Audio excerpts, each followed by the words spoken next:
against Irving High. The Tigers are the home team tonight. And as we go down to the field, both squads are just about ready for this game. Now, the full Irving squad is out on the field on the far sideline. We have the co-captains. There you see some of the Irving fans. Here are the co-captains meeting at the midfield stripe for the traditional introduction. Then we'll have the toss of the coin. An all-important game for both these teams as play begins tonight. The Tigers of Irving have a 3-0 mark in district play, and that's something of a surprise. I think most people felt that the Tigers would be undermanned this year because they lost a lot through graduation, and they really did not have a lot of promising talent coming back. But Jim Bennett and his youngsters have just done a wonderful job. As far as the Cardinals of Irving MacArthur are concerned, they are 2-1 in district play, and their only loss was to crosstown rival Nimitz. Right now we're having the toss of the coin, which was won by the Cardinals. And the Cardinals, as has been their wont for about the last 2 years, when they win the toss, they decide they don't want to make a decision, and they force the other team to either kick off or take the football. So the Tigers will receive the opening kickoff, and that means that at the start of the second half, the Cardinals will have their choice of whether to kick off or to receive the ball. As we said, the Tigers, as play begins tonight, 3-0 in district play. The Cardinals are 2-1.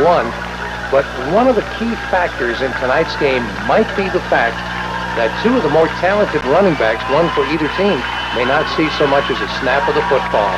Reggie Finch, the outstanding tailback for the Cardinals of Irving MacArthur, was injured in last week's game. He took a blow to the knee. He has not practiced, and we were talking to head coach Ray Overton just before the game tonight, and Ray said, realistically, I don't think that Reggie is going to play.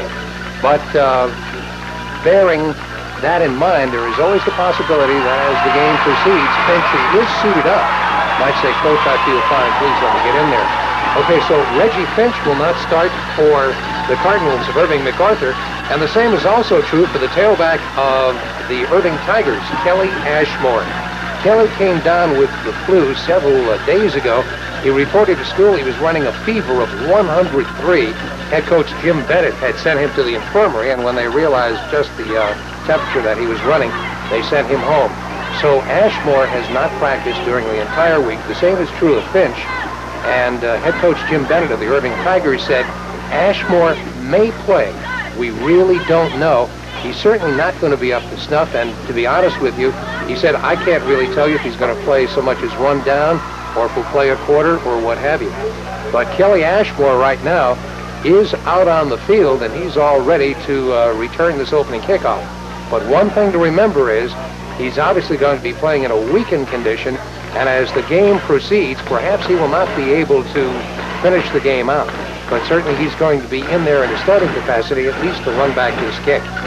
So the Cardinals of Irving MacArthur will be kicking off to their rivals, the Tigers of Irving High School. And I think realistically something to look back on is these two teams have between them played 6 district games, winning 5 out of the 6, and the only loss was when the Nimitz Vikings upset the Cardinals a couple of weeks ago right here on this field. So you can throw all the statistics out, because when you have really, and there's Reggie Finch down on the sideline, when you've got the rivalry that goes on here, you can forget about a lot of the factors that normally go into a football game, because the rivalries are intense. Now all set to bring you the opening kickoff and all the play-by-play activity. Here's Bryant Briscoe. Okay, Bob, thanks very much. It'll be Chris Henderson kicking off for the Cardinals as they move left to right on our screen. It is somewhat of a short kick, bouncing at about the 10-yard line. That's Billy Jones picking it up at the goal line, and he is smothered down at the 5-yard line. They really had trouble, Bob, picking up the kickoff as it hit really in between the medium receivers and Jones and Ashmore, who were deep, and the Cardinals have them buried back at the 6. Well, actually, what's happened here, if I see this correctly, the Cardinals have recovered a fumble. That's exactly right. I had the glasses down there, Brian, and just as the ball carrier was coming back, he was stripped of the football, and a Cardinal player fell on it. You talk about a great break for the Irving MacArthur Cardinals. They've got a 1st and goal on the 6-yard line. All right, so a big break on the opening play of the game, and once again in the backfield it'll be Richardson Knaus and Arterberry. Arterberry at the tailback spot in place of Reggie Finch, the outstanding tailback who, as Bob told you, having a little bit of a sore knee to start tonight. And Arterberry will get the first carry of the game down close to the 5-yard line. But what a start to the game. A kickoff by the Cardinals and fumbled by the Tigers down at the 6-yard line. And now MacArthur trying to cash in on the mistake by the Tigers. About a yard pickup for Arterberry on the first play of the game. Boy, what an inopportune time to fumble. I mean, there's never a good time to fumble, but to fumble the opening kickoff and to give your opponents the ball down on the 6-yard line, that is really a killer. Cardinals going with a double tight end set. That's Hillman Johnson split way to the top of your screen now that he is in motion, as you see. And Richardson will keep. And into the end zone for the touchdown, and MacArthur on the board. With just under 40 seconds gone here in the first quarter, it is 6-0 MacArthur. One of the things you have to remember, and of course the Irving Tigers are aware of this, is that Richardson is a very talented quarterback. He's a threat to throw, but he's also a good running back. And it gives you that extra dimension of a young man who can either run the ball or throw the ball, and that's tough to defend against. 11:13 to go first quarter, and Chris Henderson on for the extra point attempt. And the kick is good. So just like that, before the Tigers offense can come out onto the board, onto the field, the Cardinals are on the board 7-0 on the fumbled kickoff by the Tigers, and they'll try it again. You see the Tiger fans a little bit stunned right now. They saw their team the chance to get the ball first, but then the fumble. We'll get another shot at it, what it looked like on the touchdown. Boy, you talk about wide open. Great blocks up front for Richardson to go in. Burnett and Pascal opening the way on the left side, and he just went in for the touchdown. Toby Richardson, the 5'11" senior quarterback, who has been very strong for the Cardinals this year. Oh, we'll try it again, and once again back deep for the Tigers. That is Kelly Ashmore and Billy Jones. We talked about Ashmore, and Bob told you that fighting the flu throughout the week, and Jim Bennett just wasn't sure whether he was going to be able to play tonight. They took it right up to game time before deciding that he would play, and again, we will see just how much that's going to be, whether he will be in the offensive lineup or not, but he is deep on the kicks. There's Chris Henderson, and he's right back where he was just 47 seconds ago. And this one's taken by Ashmore up to the 25, at the 27-yard line. And that's where the Tiger fans will see their club take over 1st and 10. We get a chance to see the Tigers' offensive lineup. Boy, they're led by an outstanding quarterback, Mike Metter, number 9. Now the officials calling a timeout to get the chains set. Problem was no one was ready over there on the chains. There's a look at the Tiger lineup. The interior line, along with the tight end Jimmy Henderson. And there's Mike Metter. Look for him to throw the ball quite a bit. He has some fine receivers. You see Rob Richardson and Ashmore in the starting lineup. Schultz and Billy Jones, his favorite receiver. Jones has already caught 21 passes for 293 yards this year. There's a look at Mike Metter, number 9. 1st and 10 for the Tigers.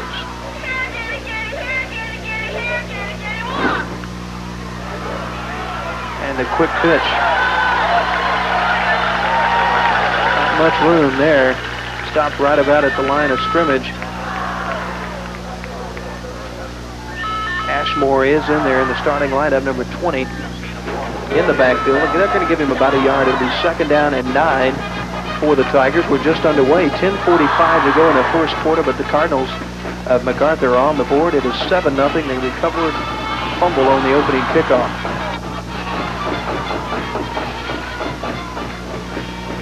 Billy Jones in motion, and Metter is looking for him.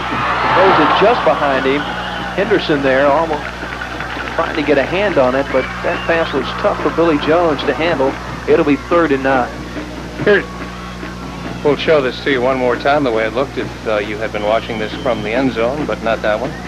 the ball overthrown. Jones got a hand up, but there was no way he was going to make that reception. Last year as a freshman in freshman football, Billy Jones rushed for over 2,000 yards. They use him quite a bit as a flanker tonight. Shane Schultz is to the bottom of the screen. That's Jones. Same pattern, same play. They've got him isolated on Henderson. This time he slips up around the 28-yard line. That's right about the line of scrimmage. So they don't gain much there, and they're going to have to turn it over. It is 4th down. They'll give him a yard. It'll be 4th and 8. Trying to isolate Jones on Chris Henderson, and they don't do it successfully, and they'll have to kick it away. That's Robbie Richardson, who will do the punting for the Tigers tonight.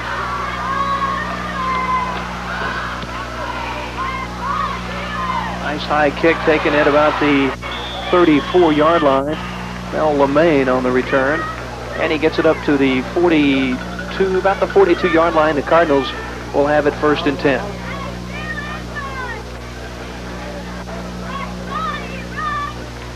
We'll get a chance now to see what Toby Richardson can do. Really didn't have to go very far last time. They had the ball at the 6-yard line of the Tigers. Get a look at the lineup here in a minute. That's Richardson in the I formation again. Canals and Otterberry, who carries on that play up across the 47, but a flag on the play. I think this is going to be offensive holding against the Cardinals. Almost always that's the case when you see the official who threw the flag, because he's looking at the offensive line, and he is the official who threw that flag. Now the indication is it will be against the Cardinals, and here they step it off, and I would anticipate that this is going to be holding. Waiting for the signal, and there it is, the clutch of the wrist. Break for the Cardinals. Arterberry had about 5 yards on the play, but after the step off, it's all the way back to the 32-yard line. There's a look at the Cardinals' offensive backfield. Richardson, the quarterback. You see Arterberry in the lineup at the tailback spot in place of Reggie Finch tonight.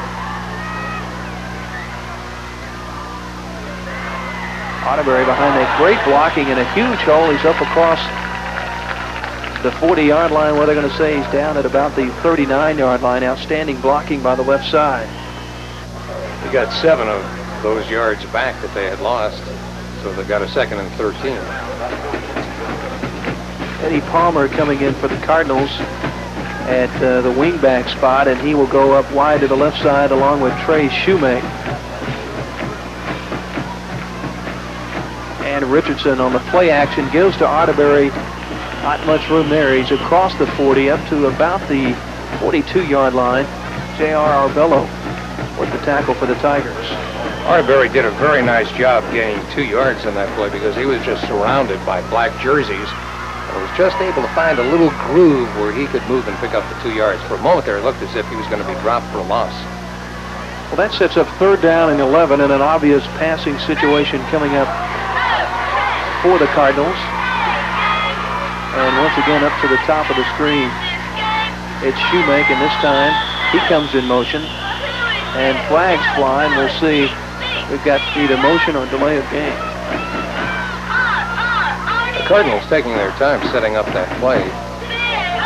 It didn't take them that long to get out of the huddle, but once they're up to the line of scrimmage, it took them a while. Delay of game. Well, illegal procedure to call. Well, that may change the play a little bit. They had 3rd and 11, now 3rd and 16. Ball is back to their 36. They've got to reach the Tigers' 47, about the 47 for the 1st down. Shoemake in motion, and Richardson to throw on the play action, and he's got Trey Shoemake for the 1st down up at the 45-yard line. And a flag is down on the play. We'll see if they bring it back. Yep. Motion. Ooh. And it was Shoemake who was offsides. I don't know if we can see this or not, if we've got this on instant replay. But he came in motion to the near sideline, and then he just broke across the line of scrimmage just before the ball was snapped. Gave him a little bit of an advantage. So a 5-yard step off, and on this 5th drive by the Cardinals, they have picked up 2 penalties, assessing them 15 yards. Ray Overton wanting an explanation of that just before he sends in Hillman Johnson with the next play. Nice rollout play action from Richardson to find Shoemake, but they bring it back. It's now 3rd and 21. Shoemake at the top of the screen, just out of the screen. Down at the bottom is Hillman Johnson. Audeberry is the wingback on this formation, and it's the draw to Canals. That's a pretty safe call, I think, by Ray Overton. Ray probably figured 21 yards a bit much. Let's just keep it on the ground, get them thinking fast, and we'll run with the ball. And then we can kick it to them. We've got a 7-point lead, so we don't have to do anything too wild. So the Cardinals with their first punt of the game. John Bryant, 5'10" sophomore, on to kick for the Cardinals. Big rush, but he gets it away, and a nice kick. Hits at the 32, takes a tiger bounce, and is finally down at the 32-yard line. Down there to make the play, Sergio Reyes. For the Cardinals, it'll be 1st and 10 for Irving. Kick of about 31 yards and no return. 7:17 to go, first quarter. MacArthur in front of Irving by a score of 7-0. And boy, if you missed the top of the broadcast, you missed the score. Touchdown on a fumbled kickoff by the Tigers, and 2 plays later, the Cardinals were in the end zone. We'll see what Irving has in store. Metter sending Shane Schultz split wide to the right side. Ashmore still in the game. That is Billy Jones in motion. Metter's favorite receiver. He's rolling and looking for Jones. Has him at the 40. Beats Henderson on the play, and he's open down the sideline. Beats another man, and he may be gone. And a great saving tackle that time. Oh, what a play indeed. Let's see that young man, Quincy Edwards. Had it not been for Edwards, boy, he'd have been into the end zone, but hold everything. The old, let's see, do they say that he stepped out of bounds all the way back on the 43-yard line? I do not see any flags. That is where they're bringing it back. It's gonna be a first down, but let's take a look at a couple of angles on the replay. Jones, it looked like he stepped out. We'll see if we can see on this angle. That's close, right about in there. He beat Henderson and then just got by the secondary, and Quincy Edwards with an outstanding touchdown saving tackle, but it would have been anyway. Now this is behind the Tigers offense. This one ought to tell it. Yep, sure did, yeah. Boy, nice camera work on the end zone.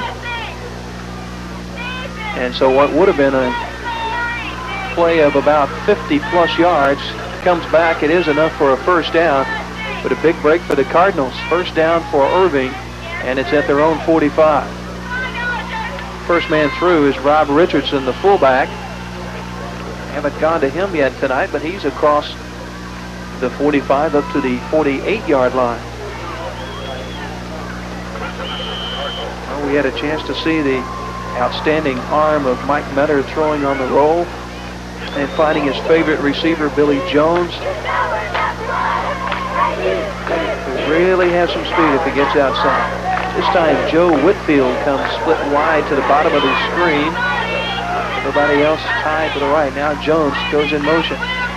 Metter bumps in to Ashmore in the backfield in a mix-up, and Ashmore is sacked. That's the question. You don't know whether it was the tailback who was in the improper position or the quarterback, but certainly someone was. They just bumped together. Clunk. Yeah, right. Oh, I thought you said to go on this side of it. Yeah, exactly. Well, it'll be 3rd down and 7. They lost about 2 or 3 yards on, about 2 yards on the exchange, and they lost in the backfield. We'll see what Metter has now. High formation, and Jones comes in motion. Big rush by the Cardinals, and it's intercepted. Great defensive play, picked off. Chris Pascal. Pascal coming up from the free safety spot, really read it well, and was covering the man coming out of the backfield, but now they're discussing it. There's a flag down at the 45-yard line. Here's a look at it again. Boy, great play by Pascal. The ball was a little bit overthrown by Metter. I'm sorry, Chris Parshall. Don't want to get him mixed up with Paul Pascal, that's for sure. Chris Parshall on the interception. Let's see if it stands. Well, it does. The interception will stand, so the flag is disregarded. And we have had 2 very fast turnovers here. as both of them going against the Tigers. Boy, and that's the kind of stuff that will really kill you fast. So Chris Parshall, the outstanding senior safety for the Cardinals, come up with the biggest play so far in the game outside of that fumble on the kickoff, and the Cardinals right back in action. This is Richardson in the open field. One man to beat, and he fumbles the ball. No, it's a pitch. Oh, what a pitch to Otterberry. Takes him into the end zone. A flag is down, and they're going to say he pulled Otterberry into the end zone. I think that is going to be the call. Oh, you'll want to see this one on the instant replay. Yeah. I think that may be the call, unless there is something against the Tigers, which would be fairly strange down that deep. No, it's a penalty against the Cardinals, and they're going to step it off. Wow, let's take a look at it again. Richardson, who was getting ready to be sacked. Watch the great pitch just about the time he's falling down. And here's Otterberry. Watch him get pulled into the end zone by Shoemaker. Yeah, exactly, yeah. that you can't do, folks. They're not going to allow that. What a tremendous play by Toby Richardson to get rid of the ball. It certainly was. Paul Berry, the right cornerback, was trying to make the play, and they got it to Otterberry. Nonetheless, it'll be a 1st and goal for the Cardinals, and the ball at the 7-yard line. Johnson in motion to the top of the screen. It's Otterberry. Ooh, he is hit at the 3-yard line, and a flag flies. What a hit he took. Victor Ramirez, number 99, in there. Against the Cardinals. Seeing as how the flag was thrown during the course of the play, that would negate offsides or motion or what have you, to make you think that it would be a major penalty, major infraction. But we'll just wait and see. They're really discussing it with the Tigers. I don't think there's really much choice as far as the Tigers are going to be concerned. I'd be very surprised if they didn't take it. So they will take the penalty. The step-off goes back to the 16-yard line.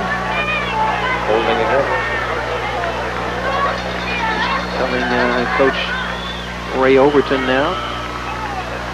The infraction was it'll still be 1st and goal for the Cardinals, only instead of 6 yards to go, they have 16. They got into this position with an outstanding play by Chris Parshall on a great interception that set them up down at the 6. That's Eddie Palmer in motion. Richardson on the keep. And not much room there. Pretty good pursuit. A fellow over there to make the stop.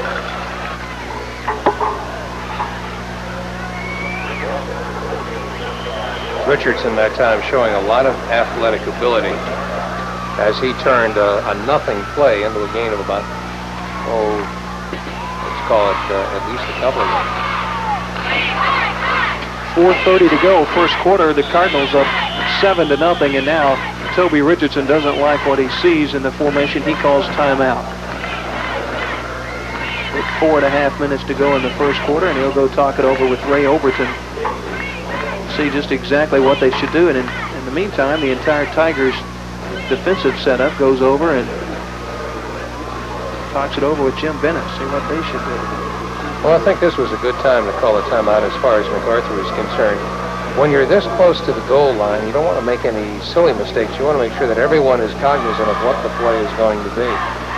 So it's a good time to take a timeout as far as the Tigers are concerned, and there's the head coach Overton talking to his quarterback. As far as the Tigers are concerned across the way, Jim Bennett, I'm sure, and his coaching staff feels we just cannot allow them to score right now because it's really going to take the wind out of our sails. We gave one easy touchdown. Let's not make that mistake again.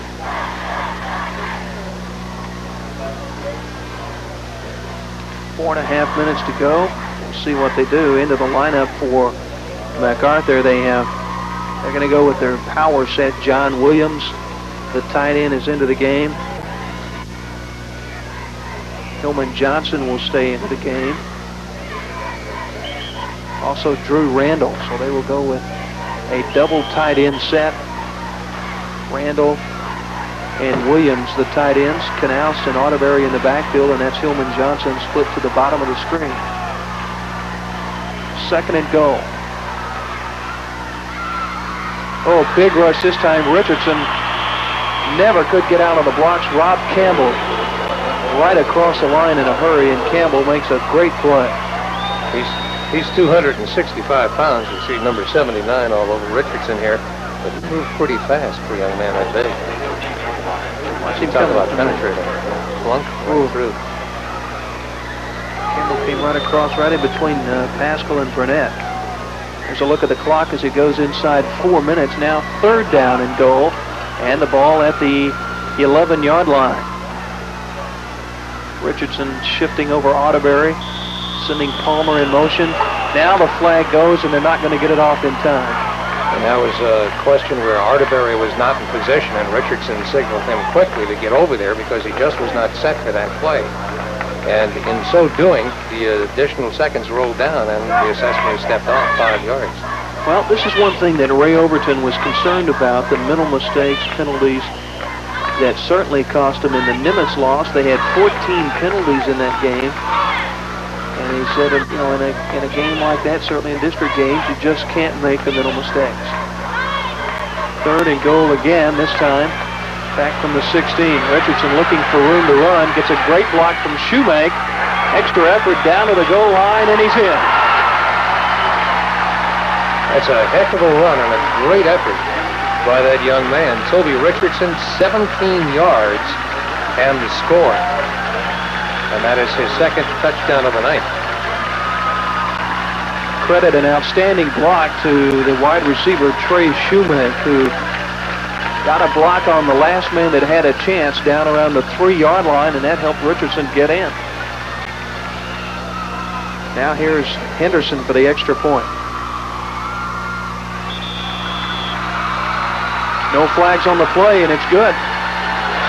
3 minutes, 27 seconds to go, 1st quarter, and the Cardinals have jumped out 14-0. And on both occasions, it was turnovers that set up these scores. The first one in the opening moments of the game, when the Irving Tigers fumbled the opening kickoff, and the Cardinals very alertly fell on the ball on the 6-yard line. Toby Richardson, 2 plays later, scampering in from 5 yards. This time, they return an interception, and Richardson eventually scores it. Let's show you this run here. You see, one of the things that makes Richardson so effective, we tried to point this out a little bit earlier, is not only can he throw, he can also run. When a guy's rolling out like this, he could conceivably throw right now. So the defense has to kind of wait back there, and now suddenly you realize, boy, here he just keeps on going, and he's in. And he just outran the pursuit. He faked the handoff and then rolls to the right side. What's the great block right there? Exactly, right.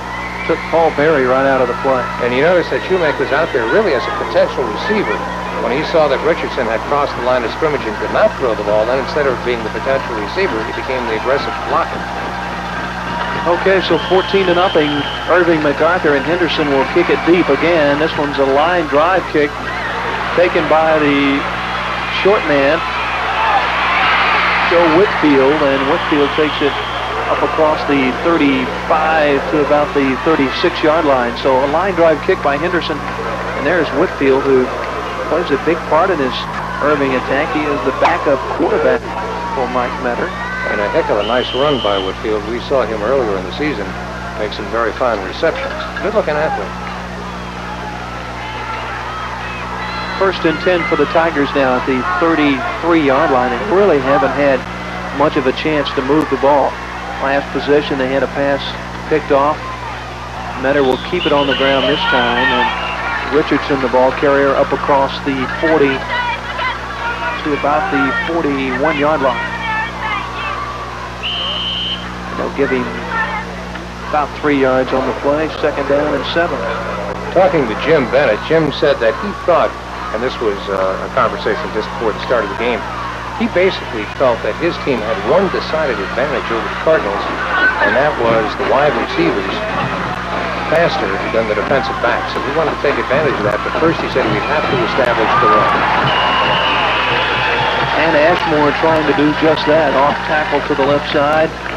Not much running room there, rolling Zamorano there to make the stop for MacArthur. Maybe a yard, 3rd and 6. Take a look at it again. They're trying to work the right side of that MacArthur line. It's Carpenter and Zamorano over there. And also Jason Lowe, the weak side linebacker, helping out on the play. 3rd and 6. Metter with time to throw on the roll. This one might be intercepted. Nope, hits the ground. Henderson trying to make a play. And they were looking over in the flat for Shane Schultz. Nice defensive play over there. And he comes up short. Take a look at it again from the end zone. There's Metter trying to find Schultz, lobbing it out there. Boy, they had triple coverage. Pretty tough to throw into.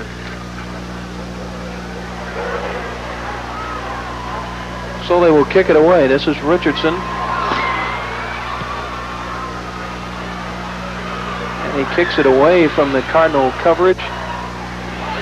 Finally picked up at the 20-yard line by LeMay. And steps out of bounds. They're going to mark it at about the 23. So the Tigers still struggling offensively. Kick it away, and the Cardinals have it right back with 1:55 to go in the first quarter. Now the Cardinals have the 14-point lead, and I think right now the Tigers are figuring, wow, we've got to do something to stop these guys. Really, the Tigers have been their own worst enemy in that their 2 turnovers have set up both scores. You really can't fault the defense for that at all. 1st and 10. Otterberry with a huge hole on the right side. Otterberry with some great blocking. Lynn Carter and Chris Germany. Andrew Perez now in for Germany. So Perez and Carter on their right side really opening a hole for Otterberry. At 8 yards, it'll be 2nd and 2.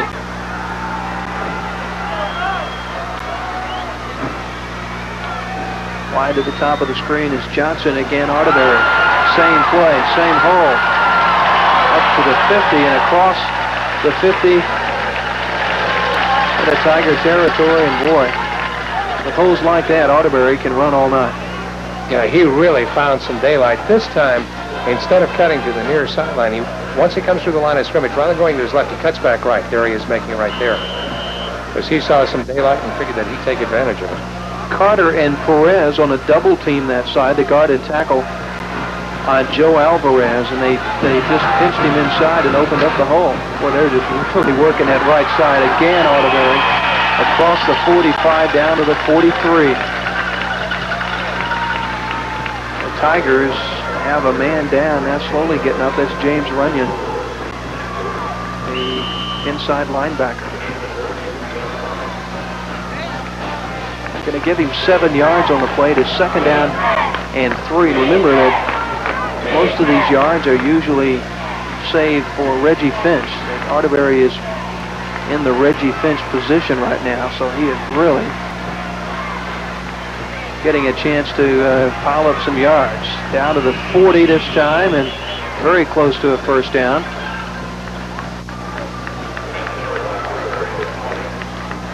Donnie Davis there to make the stop for Irving, along with Jeff Matlich.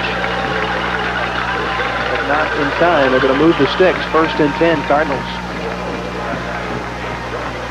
18 seconds to go here in the first quarter, and they may not get another play off. They may go ahead and let the clock run out. Ray Overton, no hurry to get a play in. In fact, Richardson headed for the sidelines. So an impressive first quarter for the MacArthur Cardinals, and that is the end of the first quarter.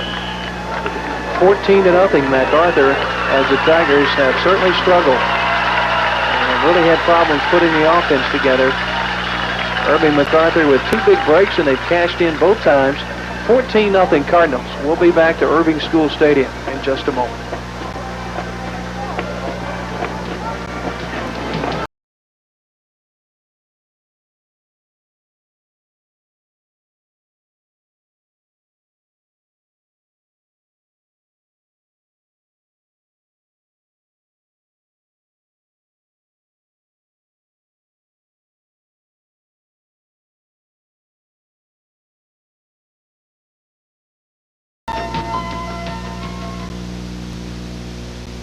I saw there was an image behind drinking, the people that drank, that they looked older and sophisticated. I was 11 when I lost my virginity to a guy. I was 17. I was drunk. Sometimes I'd sleep in the woods. If I didn't sleep in the woods, I slept on the corner. If I didn't sleep on the corner, I slept at someone's house who I didn't even know.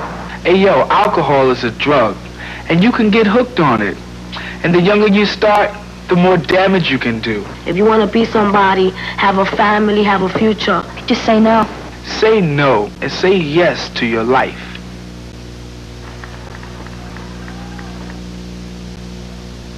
Back to Irving School Stadium, second quarter underway, and the Cardinals on the first play. Canals open in the secondary, and just like that, he's in the end zone.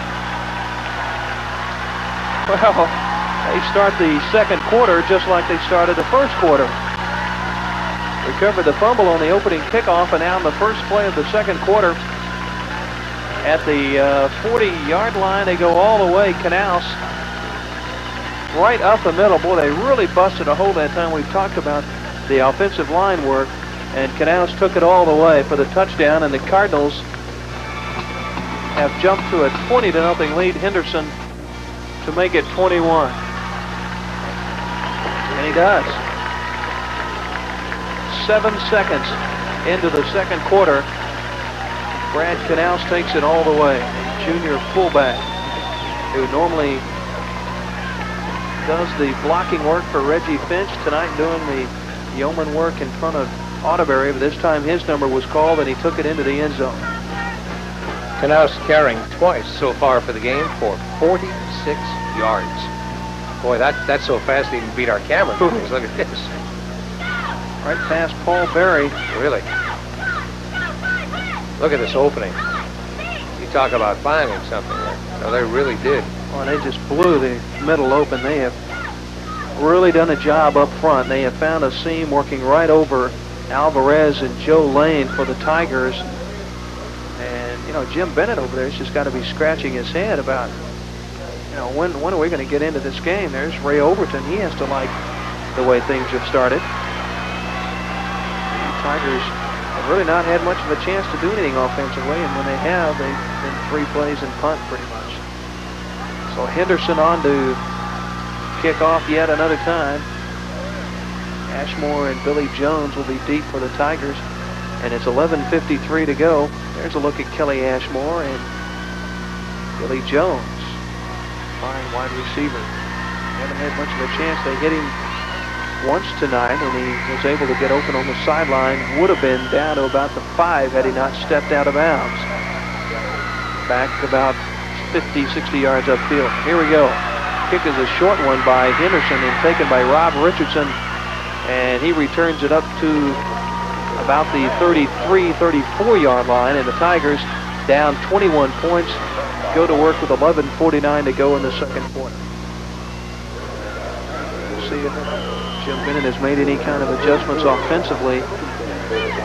Mike Metter is the quarterback, and he sends Shane Schultz wide to the top of the screen. Billy Jones there is the wingback. Now he goes in motion. Ashmore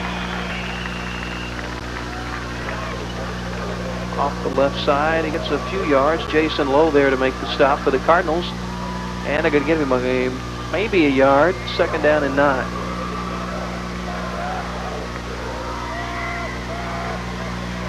Offensively for the Tigers, Jimmy Henderson is 84. He'll be the tight end. And they're going with Billy Jones at wingback. Now a double tight end look.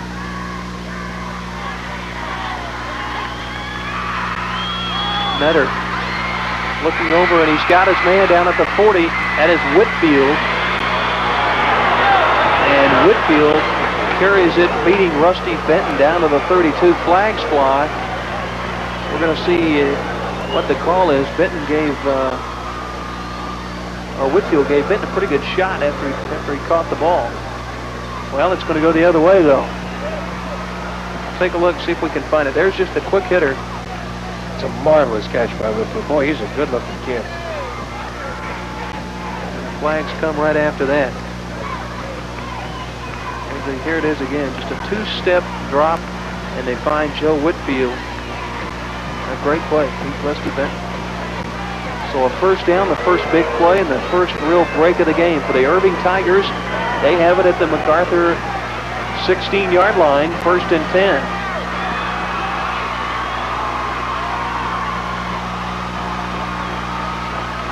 Go with the same formation, and they give it to Ashmore, and he gets it down close to the 15-yard line. Not a whole lot of running room down there. John Ferguson on the tackle for the Cardinals.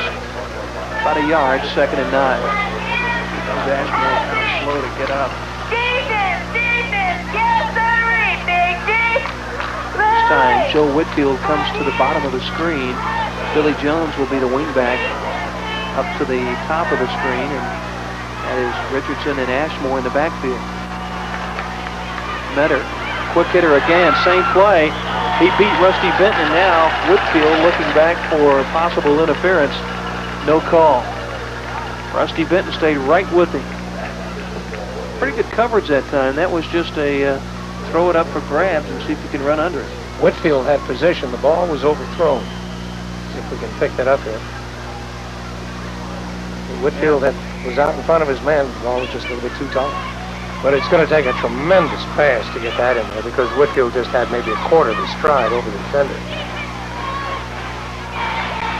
So that'll make it 3rd down and 9 after they got the first down. They kind of stalled. We'll see. Big play for the Tigers. On 3rd and 9, Metter gives the draw to Ashmore. Beats one man down to the 10-yard line, but it'll be short of the first down. That was a pretty good call. I think Jim Bennett realized that the Cardinals really were coming on blitz. And he figured, let's just try the draw and see if we just can't take advantage of their over-aggressive defensive play. Sergio Reyes in there for the tackle now. He comes out of the game. And Scott Carpenter and Roland Zamorano come back in. Short yardage defense. 4th down and 6. The Tigers will go for it. Metter on 4th and 6 to Whitfield. Out of his hands. It would have been a first down. It was a catchable ball, but it was a little bit high. Whitfield, who was running the post pattern, had to reach up and stretch. And the ball just bounced out of his fingertips. Take a look at it again. Whitfield with just a quick move inside, and he was open. He makes this catch, he's got a chance for a touchdown. Yeah. Well, he had Rusty Benton back there along with Henderson on a double coverage, but he had beaten Benton on the inside move. Ball was up a little bit and off Whitfield's hands, and it goes over to the Cardinals. And Ottoberry, the workhorse now tonight, across the 10-yard line up to about the 12-13. And they'll give him a couple of yards. 2nd down and 8. Hillman Johnson coming out of the game, and Eddie Palmer, 83 in for the Cardinals. 9:12 to go in the first half. 21-0, MacArthur.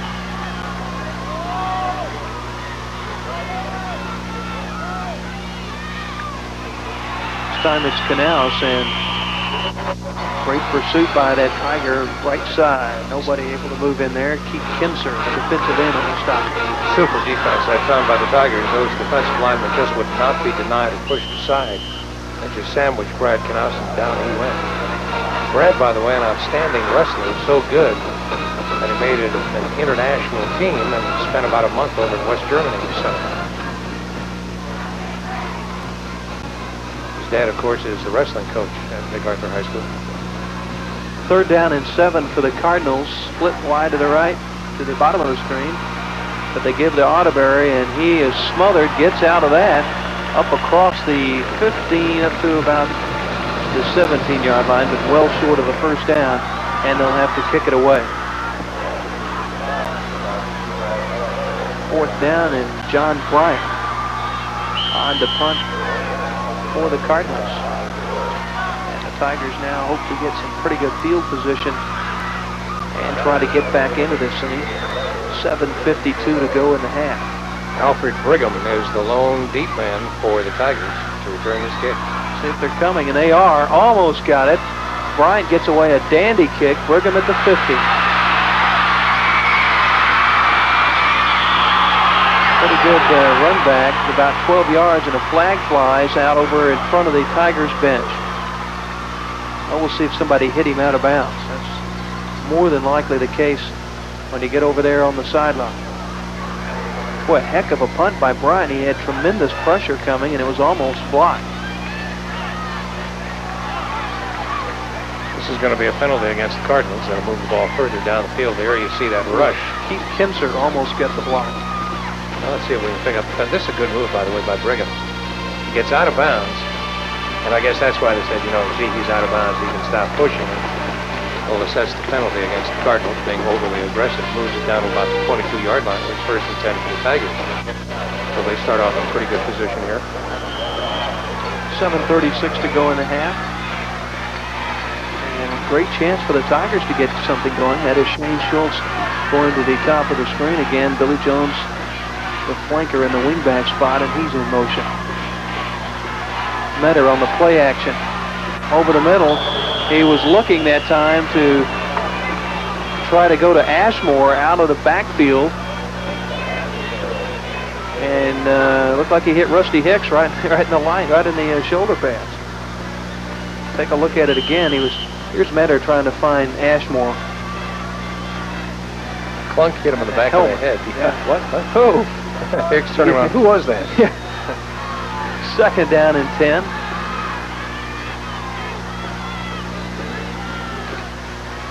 This time they give to Richardson. Faked it to him last time on that play, and they give to the fullback right up the middle, and that time he is stopped by Carpenter, defensive end. 205 pounds. They're going to give him about 5 yards. It's 3rd and 5 for the Tigers. Big 3rd down play. They need to keep the drive going. Try to get something on the board. They're down 21 points and 7 minutes to go in the half.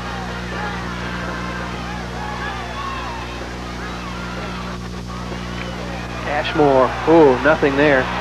Great pursuit up the middle. Nothing at all. Chris Parshall, after the initial hit made in the middle, Parshall finishes it off with the loss, and it'll be 4th down and about 8 yards. We'll see what Jim Bennett has in store. Looks like they're going to go for it. Metter stays in, and Whitfield comes in with the play. Well, on 4th down again, the Tigers elect to go for it for the 2nd time tonight. They failed on the first one. Watch Whitfield. Just got a feeling we're going to go to him, but we'll see. Billy Jones goes in the same motion. Metter will look for both of them. He's got Jones in the end zone, turned around. Oh, what a catch, and he goes out of his hands. That's one of the best athletic plays you're going to see this year, even though he did not make the reception in bounds for the touchdown. This is just a magnificent catch. Remember, this young man is just a sophomore. Boy, you talk about a young man who's really got a career. Watch this grab. It's miraculous that he could catch this ball. How about that? Wow. Well, yeah, and you can see he dropped it, but he got his hands on it. Just amazing that he got up to the ball at all. He turned around one way and then suddenly realized he had turned the wrong way, came back and just intuitively put those hands on it. Billy Jones, watch for his number the rest of tonight and certainly the next couple of years for the Tigers. Outstanding. So the ball goes over to the Cardinals as they will take it on their own 20-yard line, and Otterberry, the first carry, gets it up to about the 25. 5 yards, it'll be 2nd and 5. He should have some pretty good stats tonight. Normally Reggie Finch, the tailback, gets most of the carries, but he is on the sideline tonight nursing a sore knee. Could play, but Coach Overton deciding to rest him, seeing if they can do it. And they've done pretty well with that man right there.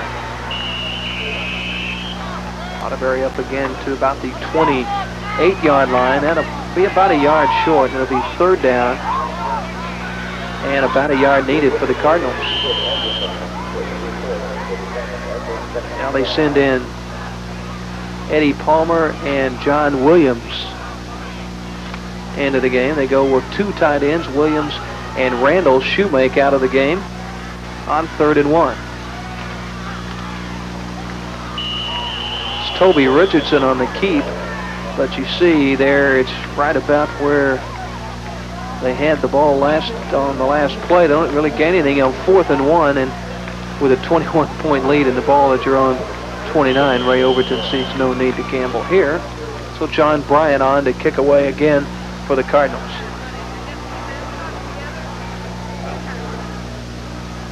Now 2 men deep. This will be for the Tigers. That's Brigham along with Paul Berry.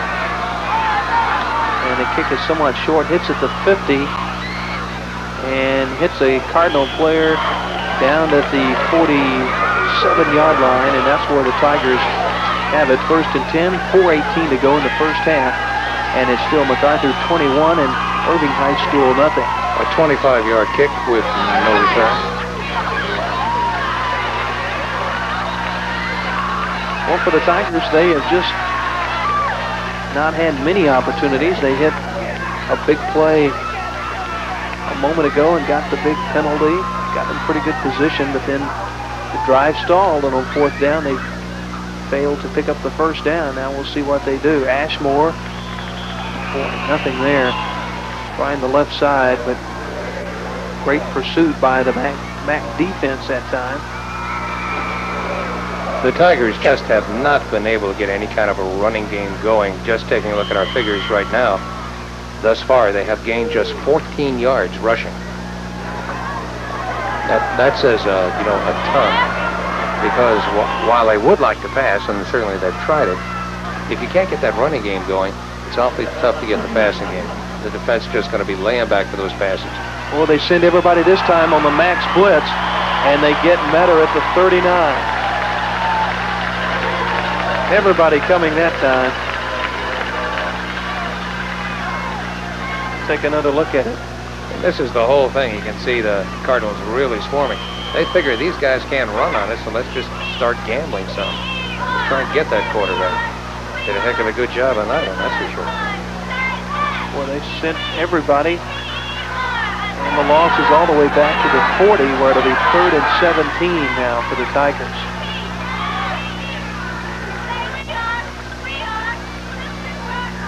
Straight drop, blitz again. Now it's the screen pass. Cardinals read it pretty good. They went to the tight end, Jimmy Henderson coming back. Vince Kimbrough, a weak side linebacker, read it pretty well, but Henderson had a step on him, but still going to be well short of the first down. It'll be 4th and 13 and a standing ovation for the Cardinal defense.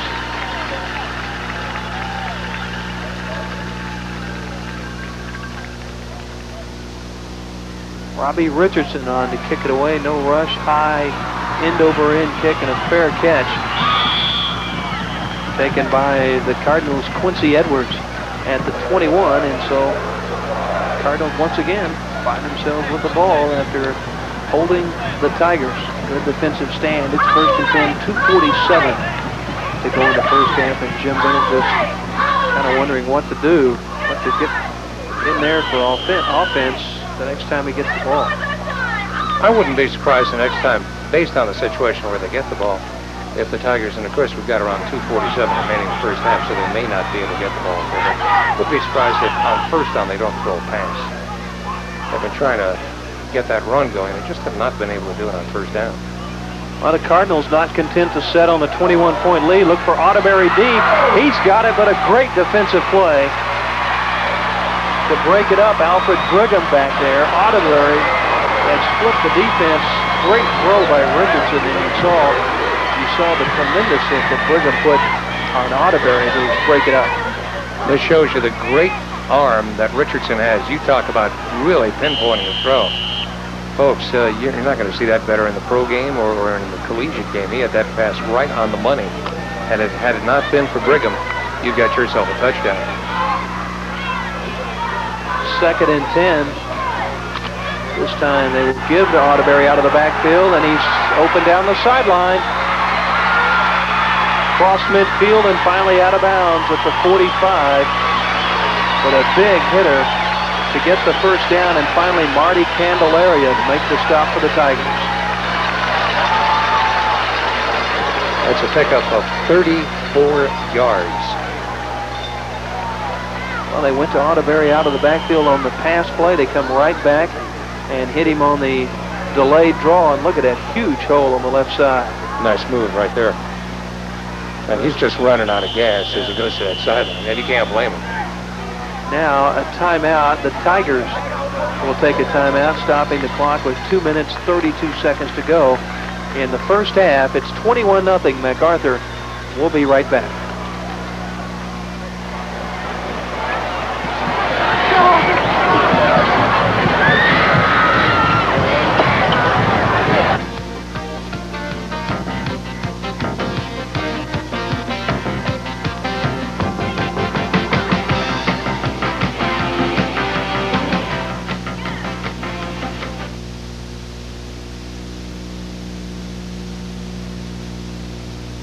And 2 and 3 and... Could you save a life if you had to? 2. Tens of thousands of all heart attack deaths could be prevented if everybody knew Red Cross CPR. 1. That's why the Red Cross offers classes in this life-saving procedure. Not just at their local chapters, but right where you work. Learn how to save a life. Call the American Red Cross.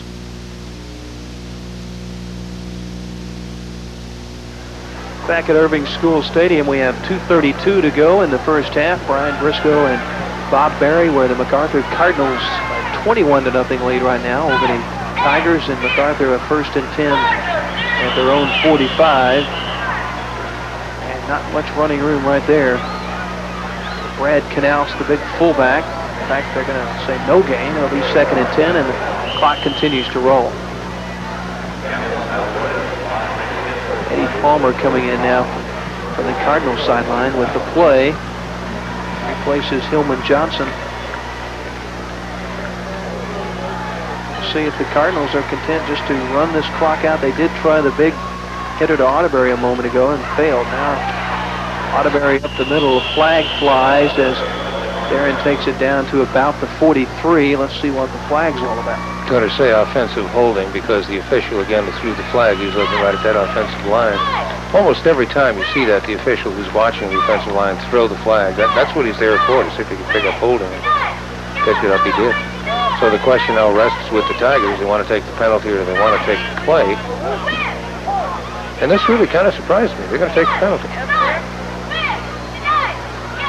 I figured seeing as how the play didn't really pick up that much yardage, they'd probably take the play with the idea that it'd bring up 3rd down. We're going to get our hands on the ball. We're down to 154 in the first half.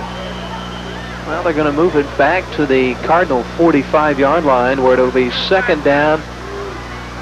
And, they've got about 20 yards now for the 2nd and 20. Exactly, for the first down. Johnson in motion. Another flag flies. He finds Shoemake down to the Tiger 40-yard line where it'll be about 5 yards short of the first down. And, there was no flag. I thought I saw the back judge throw a flag, but no penalty on the play, so this will hold up. Shoemake just found the opening there and picks up 15 yards in the process. So now it is 3rd and 6. And it's Otterberry on the draw. 1st down and more. One man to beat for the touchdown, and he does. Whoa, he almost got rid of the ball too early. He barely got into the end zone before he started to celebrate, but he beats Marty Candelaria for the touchdown. Well, now they're going to bring it back, Bob. They're going to say he stepped out of bounds. We'll take a look at that. They're going to say he stepped out at the 19.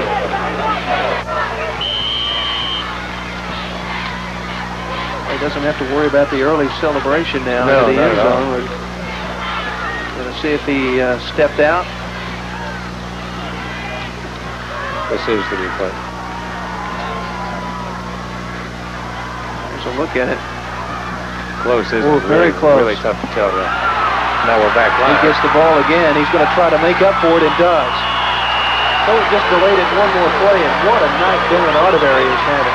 Into the end zone for the touchdown, and the Cardinals have erupted in the first half. They lead 27-0. Otterberry has run for 152 yards. It's not a bad half work, is it? Well, they expect to get that kind of yardage out of Reggie Finch. Boy, Darren Arterberry is making up for Finch's absence tonight. Henderson with the extra point attempt, and it is good. And with 50 seconds to play in the first half, the Cardinals 28 and the Tigers nothing. And Arterberry, who thought he had the long touchdown before he stepped out, gets the call on the next play and takes it in, getting the honors for the touchdown.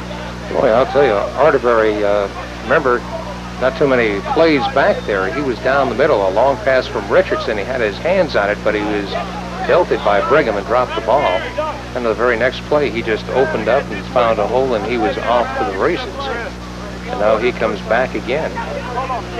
Really very impressive. It was all Darren Arterberry on that drive. So with 50 seconds to go, Cardinals will kick it away once again, and Ashmore and Billy Jones deep. The Tigers just simply have not been able to do much at all offensively. There's a look at Darren Arterberry. Great night that he is having. Yeah, this is one of those things that you'll remember for the rest of your life. You really do.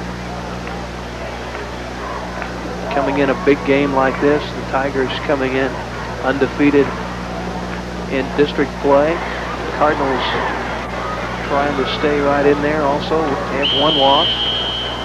Here we go, 50 seconds to play, and that Henderson not kicking off. This is Darren Hedges who hits the line drive, and Whitfield up across the 35 to about the 39-yard line. And that is where the Tigers take over first and 10. There's somebody flying across there with a hit, but no late flag on that. Cardinals wanted a late hit. They're not going to get it. First down and 10 at the 39 with 45 seconds to go in the first half. And Tigers down 28-0. Here's a look at the line drive. And Whitfield, who is in. There's Whitfield on the return. Good play right there. What's the late hit? Whoa! Yeah, wow. Coming out of nowhere. Well, the MacArthur fans on the near side of the field, the near side being the side we are on, they were all upstanding, you know, questioning why no flag had been thrown. Young Mr. Whitfield is just a sophomore. He and Jones are both sophomores. They came up from an undefeated freshman team last year. And when you realize that these guys are going to be back for 2 more years, you know that perhaps that doesn't make the Irving crowd smile right now, but realize that they've really got some game breakers and exciting players that are going to be around for a while. That's got to make the coaching staff feel pretty good when you realize, and Irving does have, the Tigers do have a young team. Should be a team to be reckoned with in 8-5A for a couple more years at least. Oh yeah, they got some good kids coming up. They got some good 8th graders too. Jim Benton was saying that they got a lot of talent there, so he feels for about the next 5 years he's going to have a lot of talent in this program. Okay, Metter on first down fumbles the play, just trying to run the clock out. The Cardinals have it. And the ball was recovered by Todd Bargy. No, we'll take that back. No, it was not at all. That was Jason Lowe, the linebacker. Ball popped out right into Jason's hands. Wow. Look at Metter just try to run the clock out, and had the ball slip right out of his hands, and Jason Lowe right there for the recovery. So when things are going bad, things are really going bad. Really. 42 seconds to go. Let's see what the Cardinals try to do. They keep it on the ground. Canals.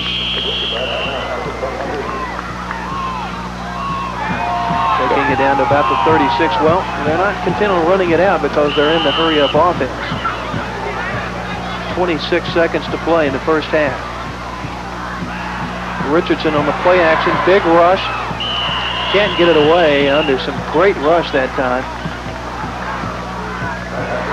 Rick Wascom in there to apply the pressure along with Keith Kinser for the Tigers, and forcing Richardson just to dump it in the ground. It'll be 3rd down and 7. Maybe more importantly, only 19 seconds to play in the first half. The ball is at the 36-yard line.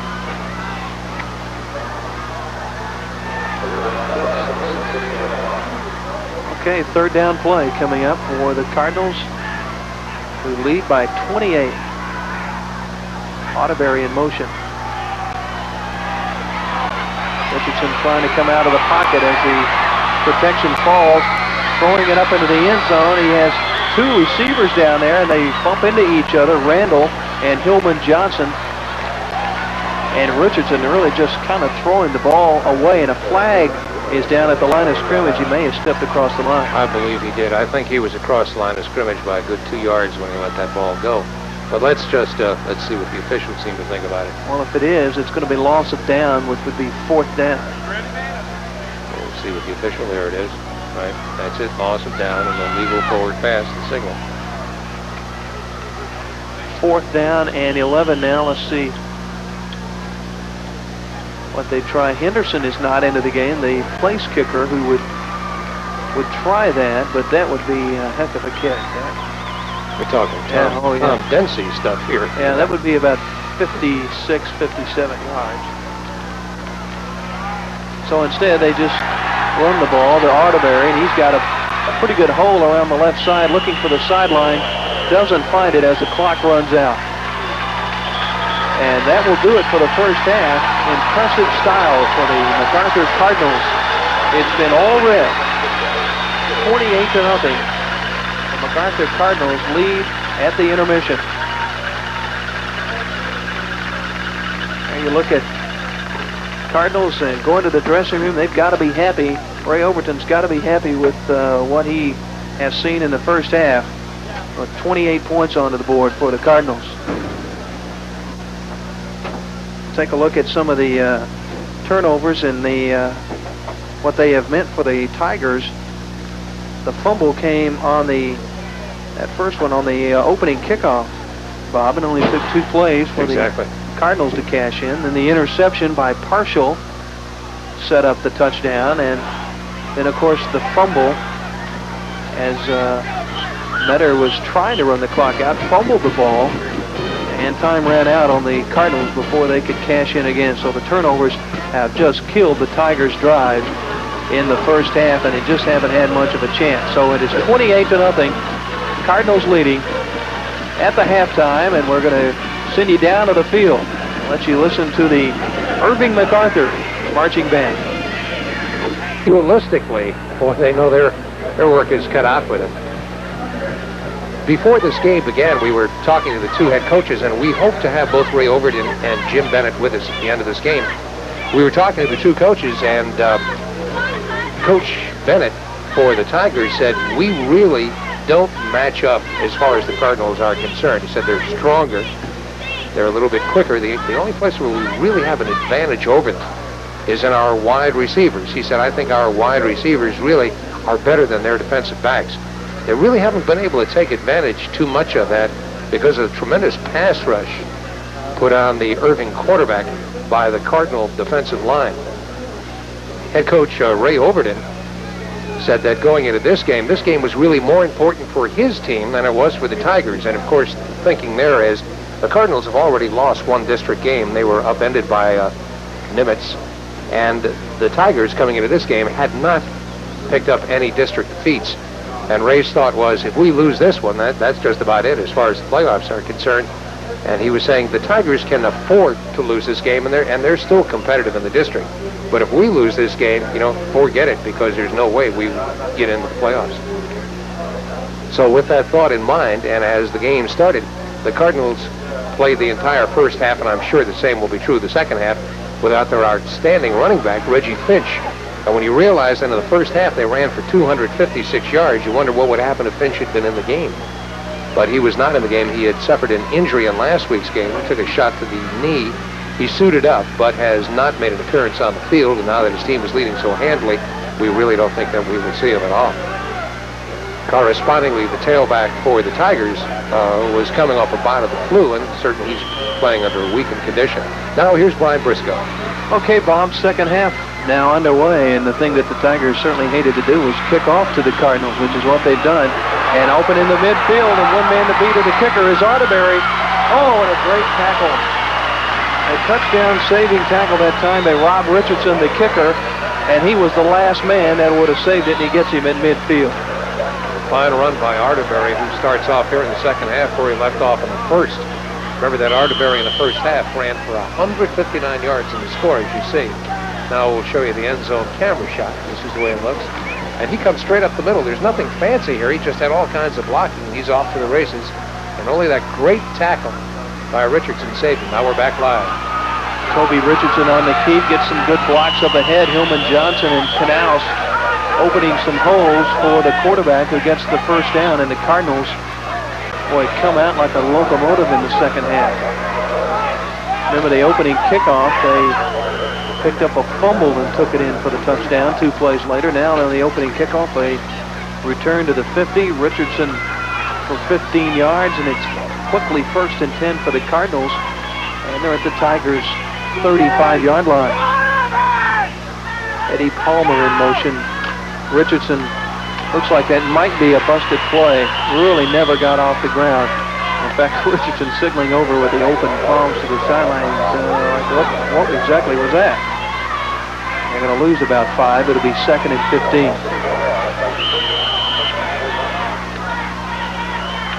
Someone obviously had lined up incorrectly in the backfield.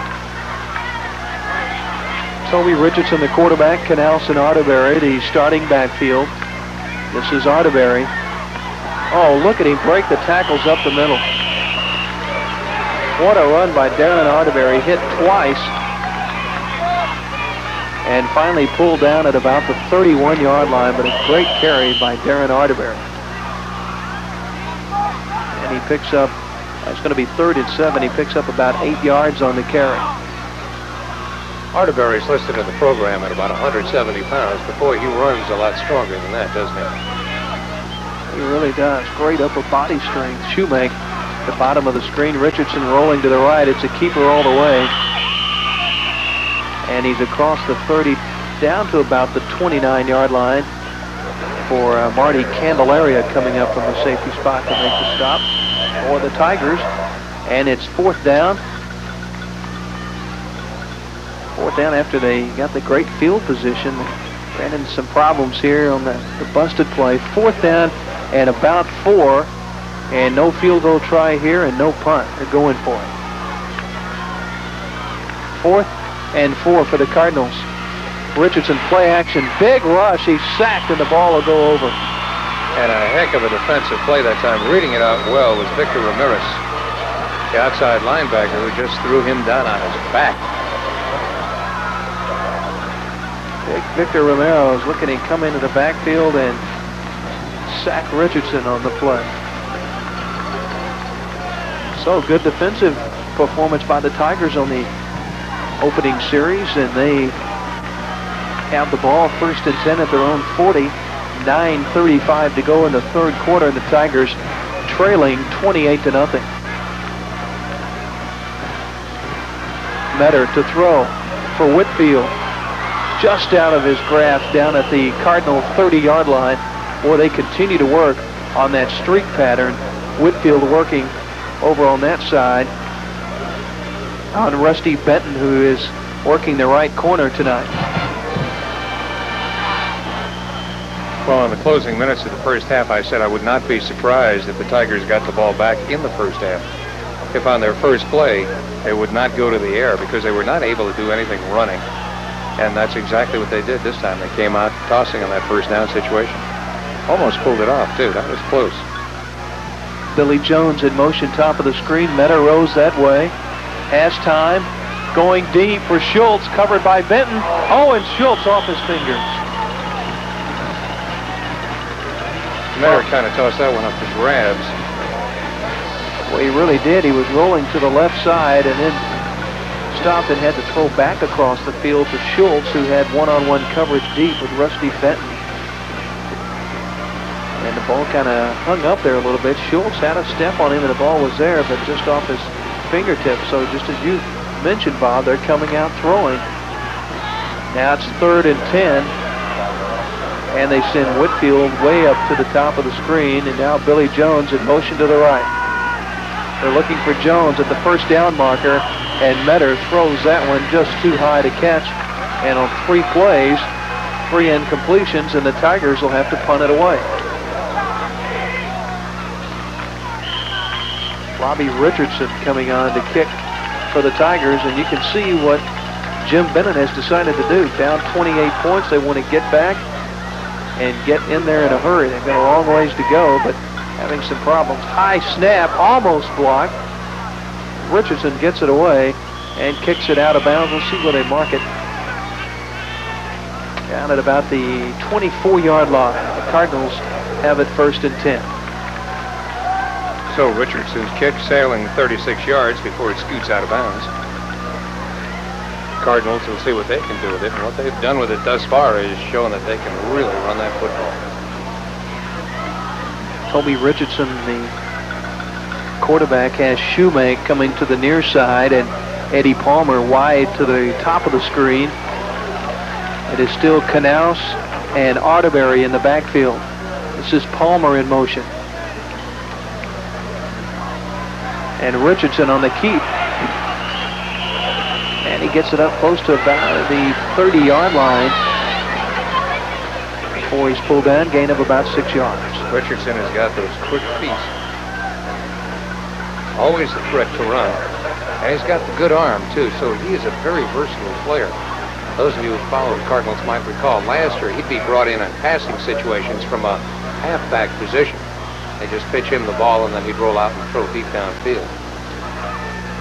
2nd down and 4. And the draw to Arterberry, 1st down and more across the 35 up to the 39-yard line. And the Cardinals have the 1st down behind Darren Arterberry, who is closing in on 200 yards for the night. He's got 170 of them right now. 8.5 minutes to go. The Cardinals continue to roll. They have really moved the chains tonight. This time they go with Palmer to the top of the screen and Shoemake down to the bottom. This is Palmer in motion. Richardson on the keeper. Maybe a yard across the 40 to the 41. Cardinals defense going over some instruction about what to do. They've done a pretty good job. I'm not sure how many more pointers you can have. They have the Tigers shut out. They may be going over some pass adjustments, knowing the Tigers are going to be throwing the ball. 2nd down and 9. Well, that's going to be an illegal procedure. Hillman Johnson tried to go in motion. You saw 88 come up to from the bottom of the screen and then stop, and a lot of confusion. That'll be 5 yards on illegal procedure against the Cardinals, stepping it back to the 36-yard line where it will be 2nd down and 14.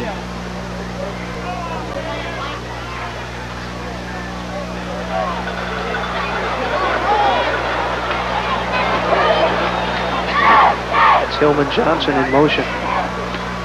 Richardson will keep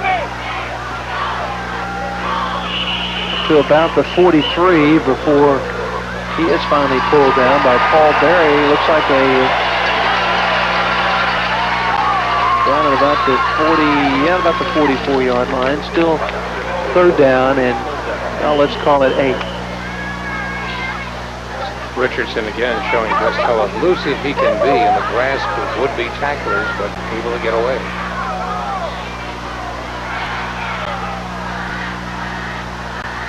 Eddie Palmer in motion up to top with Shoemake.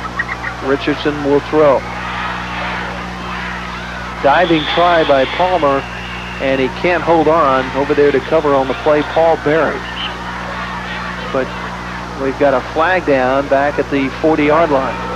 There's another view of that play. Well, he laid it out there, and it looked like he had it about the time he hit the ground. This one's going to go against the Tigers. Oh, big break for the Cardinals that would have set up 4th down. But now this is going to be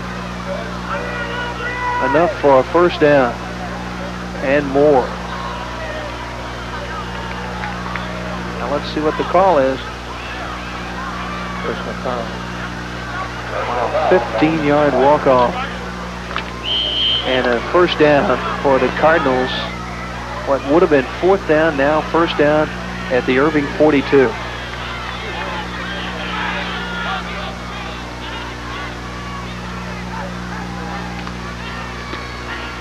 Richardson, play action. Oh, nice catch by Randall, the big tight end, coming across the field. He had gotten inside that seam and made a nice effort, catch the ball that was thrown a little bit behind him, but Drew Randall able to hold on. Here's a look at it from behind Richardson, finding Drew Randall, the big tight end, down to the 28-yard line, and another Cardinal first down. They have certainly been impressive offensively. 6:20 to play, third quarter. Play busted that time as Richardson having to keep on the play. He tried to give it off to Chris Tatum, who is now in at the fullback slot. Tatum and Tony Anderson are the running backs, so Canals and Otterbury may be finished for the night, or at least for now.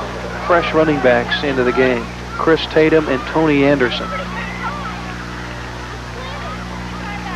This is Anderson around the right side, inside the 30, down to about the 28-yard line. Donnie Davis on the stop for Irving.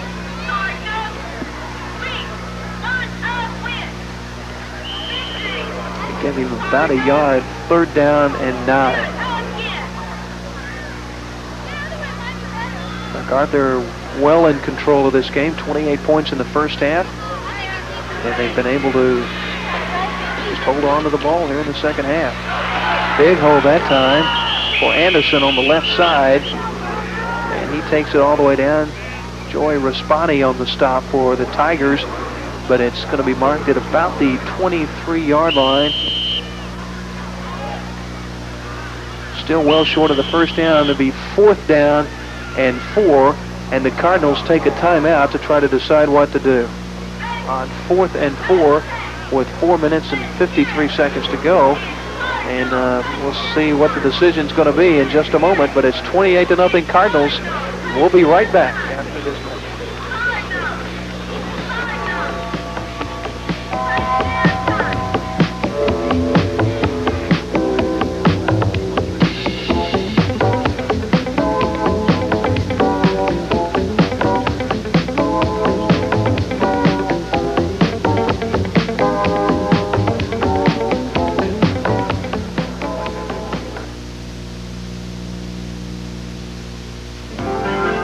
Suicide is the third leading cause of death among young people. 2/3 of our children use an illegal drug by the time they finish 3 in school. 10 teenage girls become pregnant at least once. When you send him out on his own, will he have the strength to beat these odds? Even though you try to give him everything, your child needs the values and sense of self religion offers. Your church or synagogue can help, because you haven't given them everything until you give them something to believe in. Brought to you by Religion and American Life.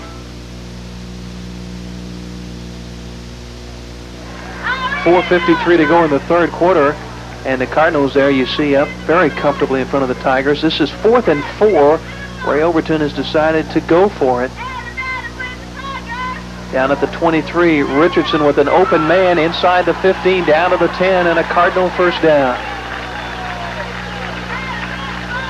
Looks like Trey Shoemake down there with the big catch for the first down for the Cardinals on a 4th down play. Well, they decided not to try a long field goal, and certainly much too close to punt, but big play by Richardson. And Bob, you talked about the strong arm that he has. He was able to rifle it in there. 1st and 10 now. Richardson on a busted play has to keep and gets back to the line of scrimmage. We might see a couple of those now with the backfield they have. Canals is back in the game at fullback, but they're running Tony Anderson, number 38, at the tailback slot. And now Chris Tatum, 37, goes into the game, and Canals is out, and again it is Tatum and Anderson in the MacArthur backfield. 2nd down and 10 from just outside the 10. This is Anderson on the right side. Donnie Davis there again with the stop for the Tigers. Davis along with James Runyon, a busy night on the right side, and it'll be a gain of about a yard. 3rd down and 9. Shoemake and Palmer are the wide receivers And again, Henderson and Tatum in the backfield. Toby Richardson is still at the quarterback spot. Play action. He decides to keep. In the corner with a chance to get in, and he does. Touchdown for Toby Richardson. Boy, what an outstanding piece of running. Boy, he could just smell the end zone. That shows the experience that he has. He was looking for Shoemake, who was well guarded. He decided to tuck it, and he found the corner, knew right where to go, to the flat. And boy, the Cardinals are salting this one away, 34-0. On for the extra point try, Henderson. High snap, gets the kick up and through, and with 3 minutes and 21 seconds to go in the third quarter, it's all Cardinals, 35-0. And the Tigers trying to get anything going at all. Remember, they're riding a 4-game winning streak coming into this game after big losses to Plano and Richardson to start their season, and were able to come back with 4 straight wins before running into the Cardinals tonight. Let's take a look at again of Toby Richardson getting it in for the touchdown. That's right there where Richardson realizes he's got to run for it, and then just dives for the flag. Some good blocking in the backfield, and now here's from behind Richardson. Tucks it and run. Watch Shoemake right about there start blocking his man and helped him get into the end zone. Alfred Brigham was the last man that had a chance to knock him out at the 1, but Richardson falling across. There's some Tiger fans, came painted appropriately for the game tonight. Keep it on, guys. Be ready for Halloween. Wearing their colors, getting an early start for that as well. Yeah. 35-0 Cardinals. And on to kickoff again is Darren Hedges. Another short kick, and the return by the Tigers up to about the 25-yard line. That was Richardson with the return and partial upending him just at about the 25 and a half. Very tough position for that coaching staff right there. Jim Bennett and the rest of the Tigers down 35 points. He had so many things going for him coming into this game, as we mentioned, 4-0. And there's a look at Todd Aubin, the junior quarterback for the Cardinals, who hasn't seen a whole lot of playing time, but apparently will. Metter to throw, and he's got the big tight end out there, Jimmy Henderson, still on his feet up across the 36-yard line. And that'll be close to a first down. We'll see where they mark it, and it is a first down. So Metter finding Henderson for the first down, and the Tigers trying to get something cranked up. You can bet that Metter will throw and throw often now.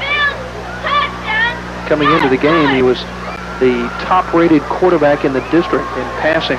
52 of 99, 841 yards. He's thrown 9 interceptions, and he's ranked 18th in the state in passing. Outstanding.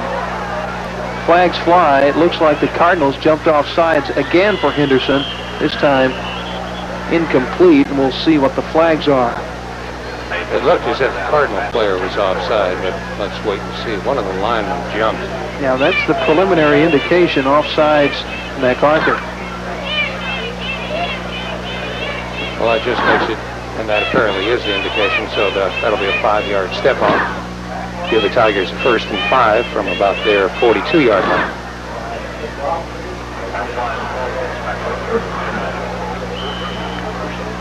There you see the 35 push-ups being done. Some of the MacArthur fans who hate to see the score go up anymore. A little too much of a workout over there for them. Here we go, 1st and 5 after the walk-off against the Cardinals. And on the short yardage play, Ashmore on the keep, and Cardinals played the run very well that time. Ferguson and Zamorano on the stop. Kelly Ashmore coming into this game, of course, the top running back for the Irving Tigers, but he had been down with the flu all week, had not practiced, and is really subpar, and is making a good effort just to play in this ball game. 2nd and 4. for the Tigers. 2.5 minutes to go, third quarter. 35-0 Cardinals, and they send the blitz this time on Metter. Stands in the pocket, good coverage. This is Henderson to the 40-yard line and a first down. Nice play by Metter. He was under a lot of pressure and drilled his man down on the 41. Great protection for Mike Metter. Look at him stand in the pocket.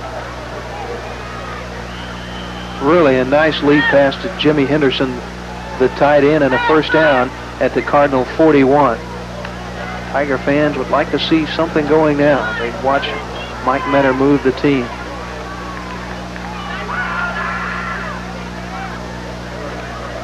Trap play this time. Jones coming around down to the 33, 31-yard line, and that'll be close to another first down. Well, they had everyone in the backfield, and Jones came around from the tailback spot, double fake, and Jones with the carry. Rusty Benton over there, the stop for the Cardinals. Not quite a first down, about the length of a football. It'll be second down. And boy, this is the most noise that the Tigers offense has made all night.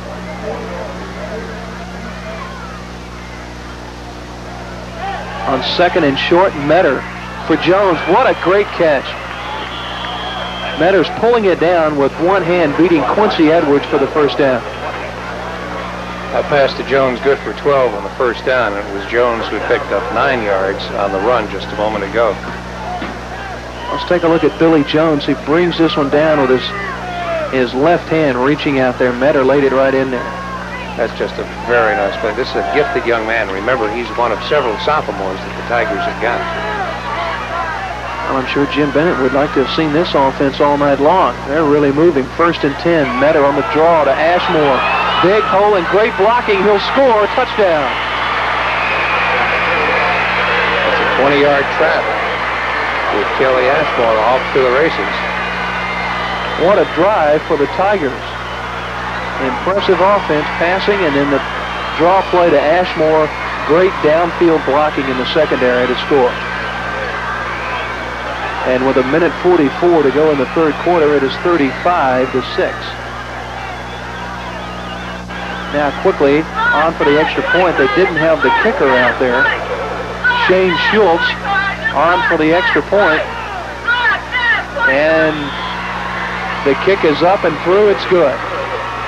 1:44 to go, third quarter, and the Tigers are on the board, 35-7. That was a very nice drive by Irving. They put it together very well indeed, picking up 4 first downs on that drive, and culminating it with the 20-yard trap play, with Kelly Ashmore just going up the middle. Had one man to beat, got around him, and then just went in for the score. We'll show you the scoring play. 2 versions of the same play, 2 different ways we look at it. There's one, notice that? And away he goes. Boy, that's the way they diagrammed them on the blackboard. Now looking from the end zone. You see that suddenly he's just open. He gets around the line. Got one good block there as they took out the linebacker, and he just went in untouched.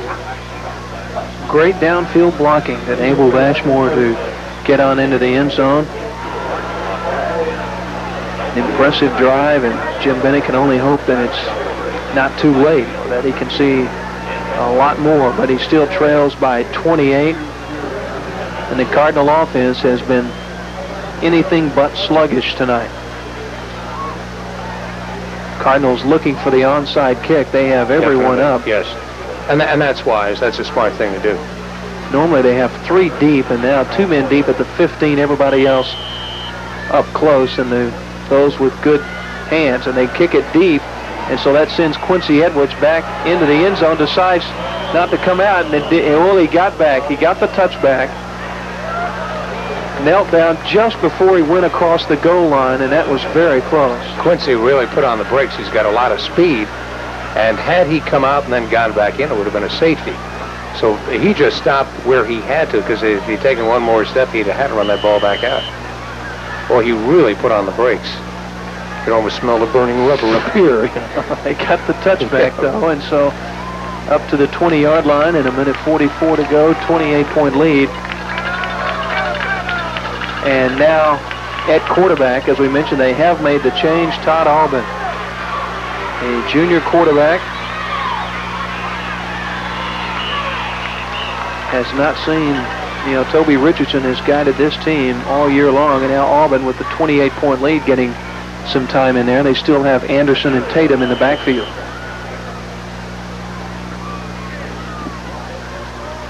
Tony Henderson, the ball carrier that time. 2nd down and 7. Anderson working from the tailback spot. He gets the call again. Ooh, nothing there. Great pursuit by the Irving front. Stop him at the line of scrimmage. Not much of a gain. 3rd down, and they'll call it about 4 yards as the clock goes inside a minute in the 3rd quarter.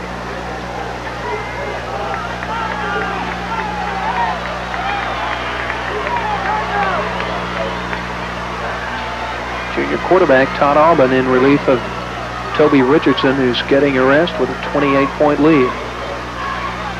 Albin on the play action, and he will keep up close to the first down markers, knocked out of bounds. Donnie Davis over there. Jeff Matlich also in on the play. Not quite going to be enough for the first down. 4th down and still. Well, now they're waving their flag. They had dropped the flag, and now they're waving it off, saying no flag. So they will take the play, and it'll be 4th down and about 2, and the Cardinals will kick it away. And Irving, the Tigers don't have anyone back to field was kicked. Now they're sending a man back. And it's Brigham and Paul Berry going deep for the Tigers. They had faked having everyone up. They bounced the snap to Bryant. No rush at all. And they let it bounce at the 45. They're going to get a Cardinal bounce all the way down to the 30-yard line. What a break for Irving MacArthur. No rush by the Tigers, and the snap bounces to Bryant. And then they let the ball bounce. It takes a Cardinal roll 15 yards downfield. Came down to Paul Berry's side of the field. It was up to Berry to catch that ball, and he just let it hit in front of him. And then it took that big bounce as far as the Cardinals are concerned and rolled in their favor all the way down to the 30. Okay, 19 seconds to play in the 3rd quarter. Mike Metter with 1st and 10 for the Tigers. Straight drop.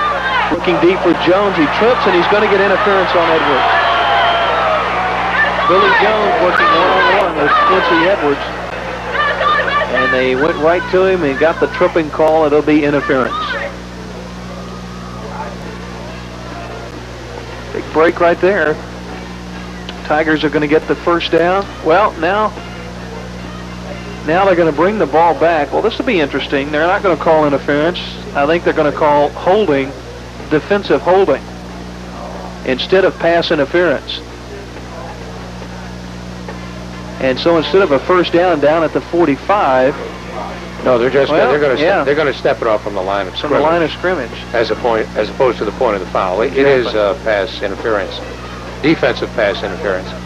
So it's a 1st and 10, but it's marked off from the line of scrimmage. Yeah, from the scrimmage, not the point of the foul. So it is back to the Tiger 45, first down.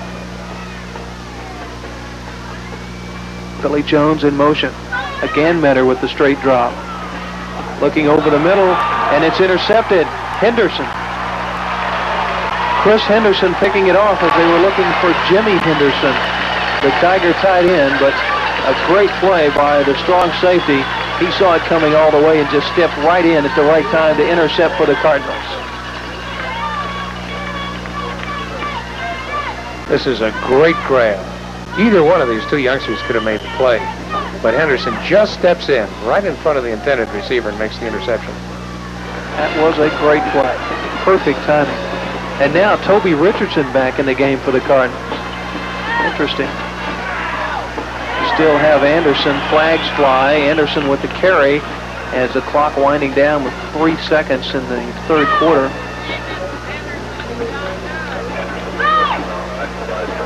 Interesting that Toby Richardson back in the game for the Cardinals. Face masking call here against the Tigers. That's what the Cardinals think it will be. Toby Richardson looking into, and that is the indication, face mask. Richardson looking over to his bench was indicating face mask against the Tigers.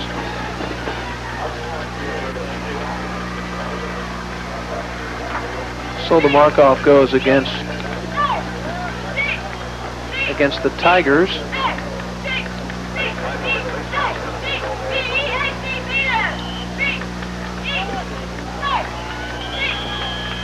And that'll make it first down and just a few yards, but they don't get the play off as the quarter ends.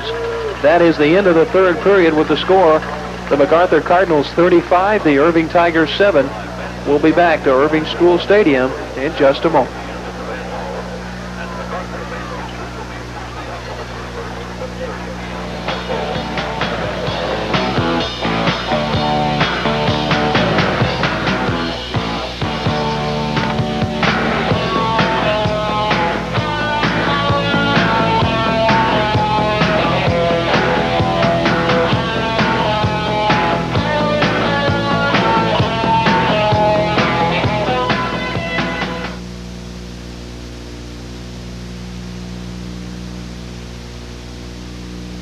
In our country, where physical illness gets the most advanced medical treatment, a disease that affects 35 million Americans goes virtually untreated. Why don't you just get up and pull yourself together?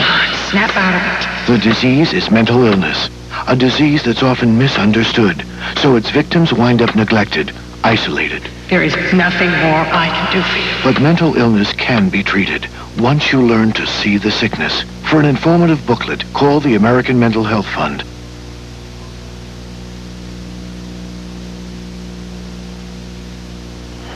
Back at Irving School Stadium for the final 12 minutes of the game. MacArthur in front of Irving by a score of 35-7, and the Cardinals controlling the ball on 1st and 1 after the penalty a moment ago. And looks like they have it. Tony Anderson on the carry for the Cardinals. Very close to the first down, and yes, he has it. At the 42-yard line of the Tigers, it'll be 1st and 10. Let's see who they have. They have Hillman Johnson in, split to the top of the screen. At the bottom of the screen is Lewis Hollis, wide receiver in the game. And here's a quick hitter up the middle to Chris Tatum, who's playing in Canals' place at fullback. Huge hole on the right side and a first down. Tatum, 5'11" senior, who plays behind Brad Canals, and he busted a big one that time on the right side. The Cardinals still have pretty much the #1 offensive line in the game. Lynn Carter and Chris Germany working the right side. Here's Anderson. Oh, tripped up. Nice play that time by James Runyon. Not much of a gain. In fact, maybe just a yard, or it'll be 2nd down and 9. Now Canals comes back in for Chris Tatum and fullback. Toby Richardson still the quarterback for the Cardinals, who own a comfortable 35-7 lead.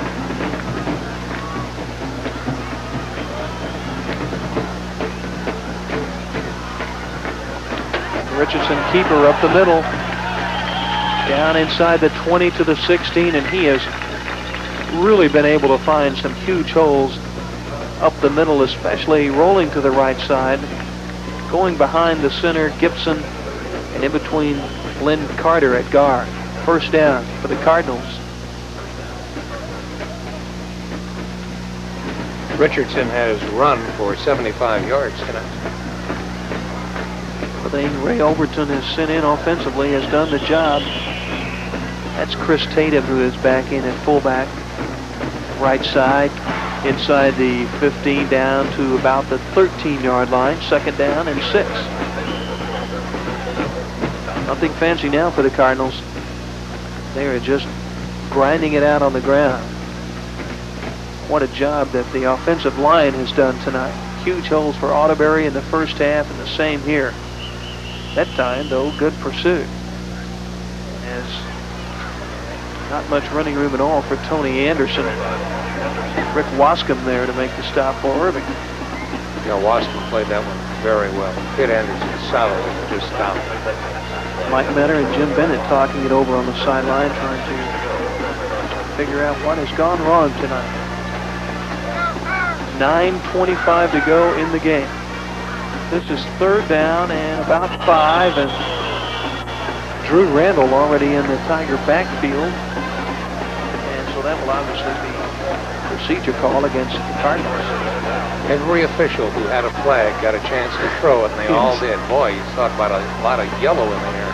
It looked like a canary convention. Motion, legal procedure against Cardinals, so it'll be 3rd down and 10 back to the line of scrimmage. The original line of scrimmage back at the 17. Play action, Richardson all day to run. Behind the center, Gibson gets a block, and he's into the end zone for a 2nd touchdown. They set that up beautifully. Richardson had tremendous blocking in front of him. He had about 4 of his teammates and only 1 Irving defender. Toby Richardson can really run the ball and has a great sense of finding the open field behind the blocks. Credit Mark Gibson, the center, pulling out on that play and getting a block down at the 5 to help Richardson into the end zone. I said his 2nd, that is actually his 3rd touchdown, 4th touchdown of the night. Extra point is good, and it is 42-7. Richardson has scored, he has scored on runs of 5, 17, 9, and 17 again. How quickly I forget. One thing's for sure, Richardson won't. Yes, sir, exactly. Boy, how often do you score 4 touchdowns in a game? Well, he's had 2 touchdowns in the first half and 2 in this half. So 4 touchdowns for Toby Richardson. What a night. Get a chance to look at it one more time on the fake and the keep. Look at these teammates in front of him. I mean, there was the one defender who possibly had a chance to stop him. There's no way he's going to. You get a better view of it right here. Talk about some guys out here pulling and blocking. Gibson 64, Burnett 61. Look at this. Tigers turning the ball over, fumble, interception, 2 interceptions and 2 fumbles, 3 touchdowns. The result of that. Alfred Brigham on that last touchdown, he was a lone defender trying to stop Richardson, and he was just knocked way out of the play. He never had a chance. So a 4 touchdown night for Toby Richardson, and we'll see if he is done for the night now. He had come out earlier and Todd Albin had gone in, but Ray Overton sent him back out. We'll see what happens this time. Deep kick, Billy Jones at the 12. And this kid can fly. Oh, he's got some blocks. One man to catch him, and that is the kicker, Darren Hedges. You're right, he can fly. Anytime you have a youngster who runs for 2,000 yards in a season, which Richardson did as a freshman last year, you know he's got to have something on the ball. He's not a big fellow at all. He's light, and he's about 5'8", 5'9", but he has that tremendous speed. You see him really put on the afterburners here, and away he starts going. Hedges right there with the bump out of bounds. That saved him. 1st and 10 at the Cardinal 47. Metter. Heavy pressure out in the flats for Jones, and a flag on the play. It was only going to be about 2 or 3 yards, but a flag on Henderson. We'll see what the call's going to be. Got to be against the Cardinals. Jones was just coming back for the ball.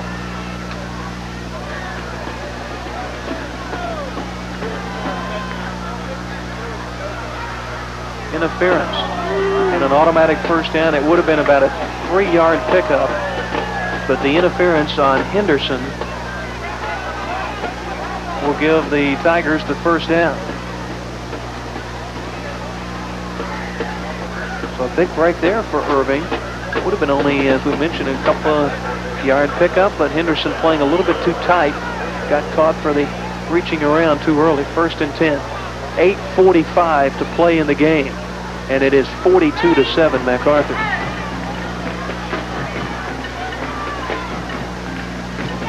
Lee Jones, motion top of the screen. Metters on the quarterback draw. Smothered. Nobody there to stop for McCarthy. Fleischman. Scott Carpenter. And they're going to take a 2-yard loss.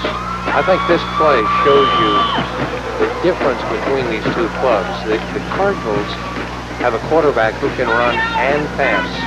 The Tigers have a quarterback who can pass, but he's really not a threat as a runner. And the Cardinals know that. They want Metter to run. They're not worried about his running ability. Second down, 12. Jones again in motion. Metter, heavy rush. Fleischman has him for the sack. That was a broken play because Metter turned around to hand the ball off, and there was no one there. And boy, that's the loneliest feeling in the world. When you've got the football and those burly defenders are coming down on you, and you figure, gee, timeout, protect me. Metter turned around and he saw a white jersey right in his face. Loss this time is back to the 44-yard line for the Tigers, and it's 3rd and a bus ride. 3rd and 21.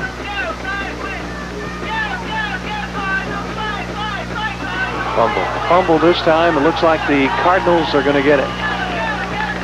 Let's see who has it, but a white jersey. Looks like he fell right on it, and they do. Well, that's another turnover. It has been a long, long night for the Tigers and getting longer. 7:03 to go in the game, and the Cardinals have the ball back at the 46. Let's take a look at it and see where Metter had trouble coming out on the snap. That ball was dropped immediately by the running back. Never got the exchange to Rob Richardson, the fullback, and bounced right out. Todd Alban is the quarterback, and he will keep it to the left side, but a flag is down back at the line of scrimmage. Alban picks up about 5 yards on the play. Let's see if it comes back. It will. Well, it is against the Cardinals. Let's see what kind of changes they're going to have. Alban in at quarterback. Now here's the walk-off. It is against the Cardinals.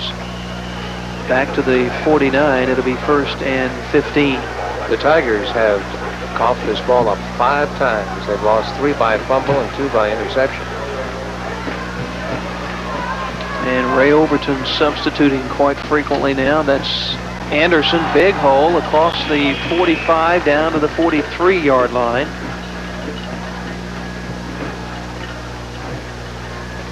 And John Bryant, who does the punting for the team, in at wide receiver on that play, and now wholesale substitutions.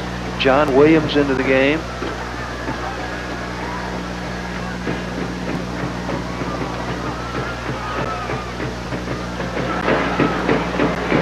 Rod Wright in at wide receiver. Anderson again, not much. Ray Overton just getting a lot of players some playing time here. With 5:50 to go in the game and a 35-point lead. He is shuttling players in right and left. John Bryant coming into the game. And only the punter on the team.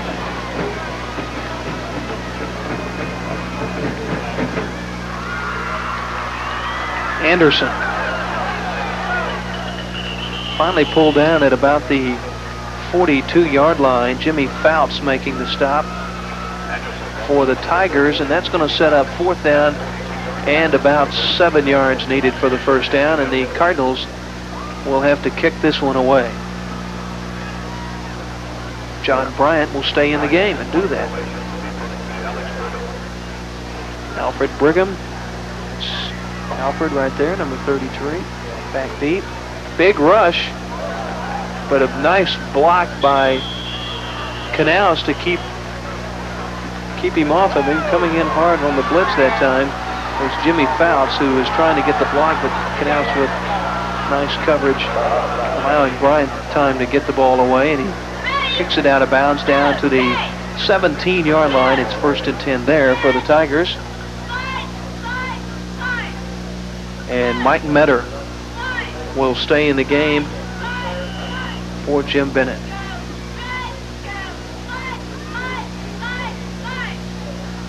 Well, for the Cardinals, this will certainly be, with only 5 minutes to go and 35 points down, you'd have to say the Cardinals feeling pretty good, and this will be a huge win for them.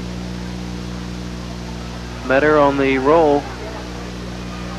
It's got Billy Jones trying to come back for the ball and cannot hang on. Boy, that kid has all kinds of athletic ability. Ooh, he is just very gifted. He just leaped in the air and then seemed as if he was suspended, just staying up there for a long time before he finally came back down. He did a nice job of coming back for the ball. That was underthrown a little bit, and he adjusted his route very well to come back and get a hand on it. Very talented when you realize that only this year has he been playing as a receiver. He's strictly been a running back until this year. They put him in a wingback position. Boy, he's got the hands.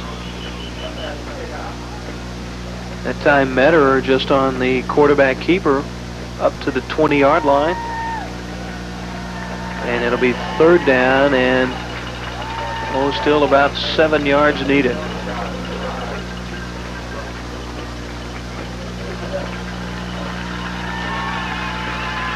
Into the game for the Tigers, Shane Schultz. He goes wide to the top of the screen. Billy Jones, the wingback, there just to the bottom of the screen, and Metter on the pitch to Jones. Trying to get outside across the 25, up close to the 30-yard line before he is finally brought down, and that will be enough for the 1st down. Jones has carried twice tonight. On both attempts, he's picked up 9 yards. Clock rolling at 4 minutes to go. There's a loyal Irving High fan showing the colors. 35-point deficit doesn't bother her too much. Metter on the quick out route to Whitfield and just off his hands. Boy, the Tigers have had a bunch of those passes that have just missed, just been overthrown by a bunch, or a little bit in this case. Cardinals with a lot of new faces in that secondary. Scotty Edwards into the game. David Pfaff. Taking a look at a lot of players normally don't get that much playing time. It is 2nd down and 10 at the 30-yard line. Oh. And we'll see who moved there. Once again, everybody who had a flag used it on that play. I'd have to think that's going to be stepped off against Tigers.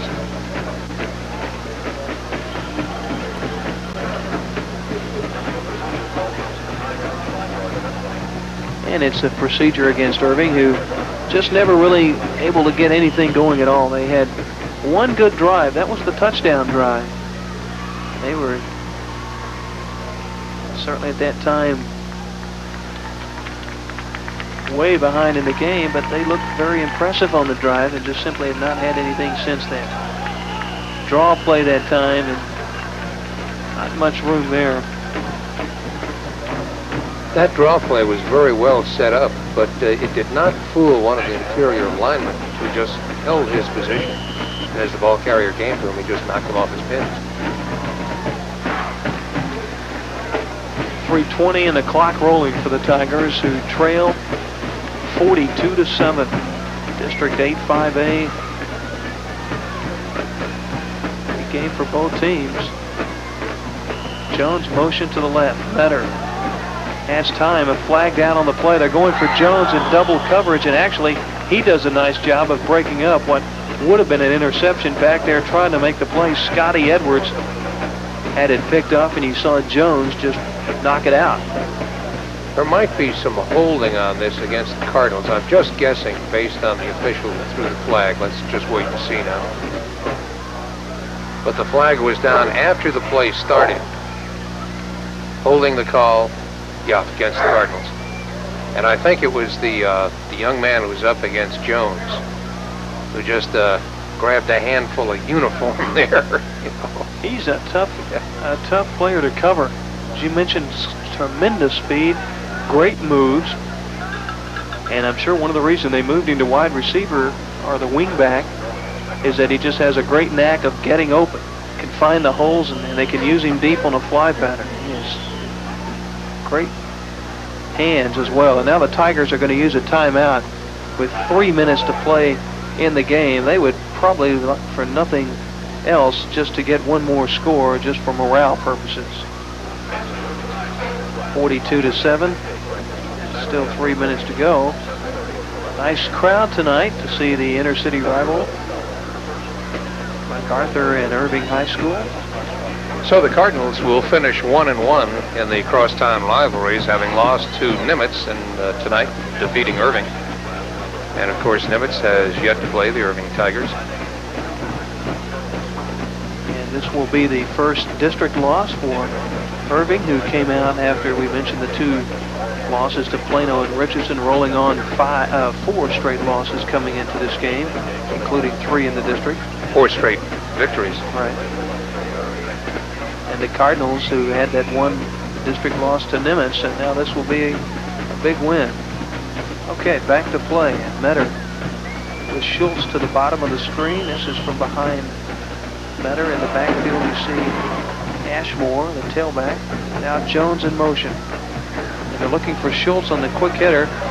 Oh, now the pitch back to Ashmore. And the Cardinals played that one extremely well. It's going to be a loss of a yard. That was just very well defensed by the Cardinals. It was almost as if they knew the play was coming up. Well, the Tigers had that one set up pretty well, but it just took Ashmore too long to come out of the backfield to get around for the pitch. They may have needed to have another receiver out there. Look how long it takes Ashmore to get there. And you notice that the defender ran right by Schultz, who caught the ball. He wasn't interested in Schultz. He was going right for Ashmore. He knew what Schultz was going to do. Cardinals really had that one mapped out well. 2nd and 12. 2-yard loss on the play. Metter to go deep. For Jones, he has a step, and he's got a great catch and out of his hands. And boy, Metter really showed a gun on that throw. And he had Jones down at the 30, laid it right in there. But Jones simply could not hang on.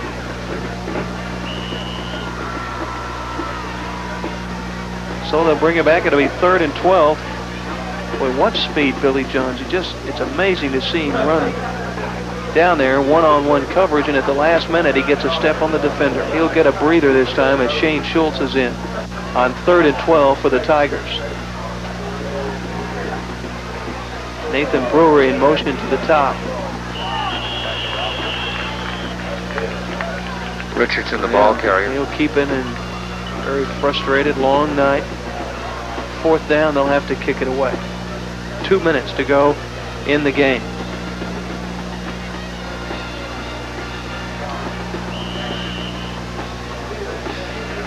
And on 4th down, Richardson will stay in to kick the ball away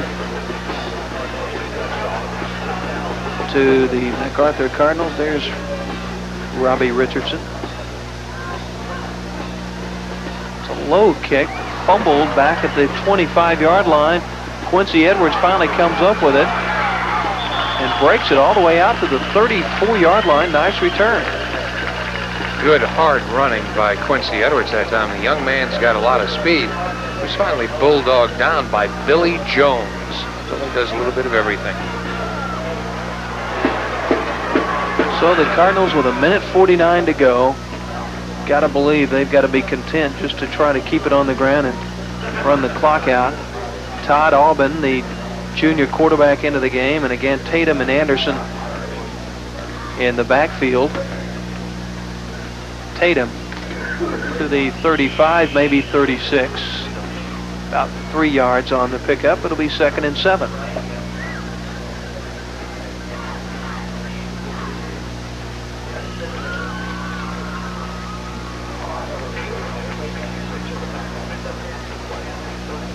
Clock rolling, 1:25. Some jubilant MacArthur fans. Got to be happy at the performance tonight. An impressive win for the Cardinals over the Tigers, who were the surprise of the district after the 3-0 start. This is Anderson,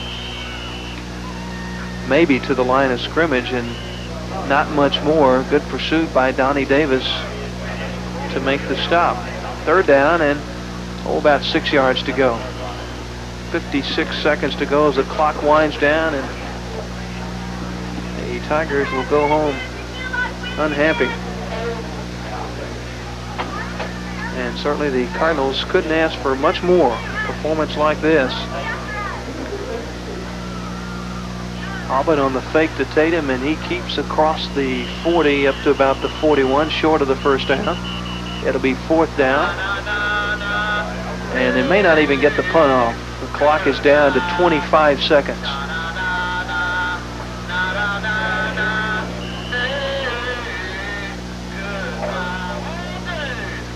Cardinals standing around just waiting for it to run out, and it will. 12 seconds on the clock. It has been all Irving MacArthur. Toby Richardson, the outstanding quarterback for the Cardinals, with 4 touchdowns as the clock winds down. And the Cardinals of Irving MacArthur winning big over the Tigers from Irving High School, 42-7. And now the Cardinals in the district will go 3 wins and 1 loss. Ray Overton's team now 5-2 on the year. The Irving Tigers dropping to 4-3, and certainly more importantly in the district race, they are also 3-1, tied with the Tigers, so tied with the Cardinals. So it'll be an interesting district race now, starting to shape up, as those 2 teams right there still have a very big part to play in who will represent District 8-5A in the playoffs. Both coaches seem to think that either one of the teams, if they can continue with just a loss, definitely have a chance to get into one of the 2 spots. But Toby Richardson, with the impressive performance, guiding the Cardinals to 42 points and proving why they are one of the highest scoring teams in the district, second only to Duncanville in points scored, and they're averaging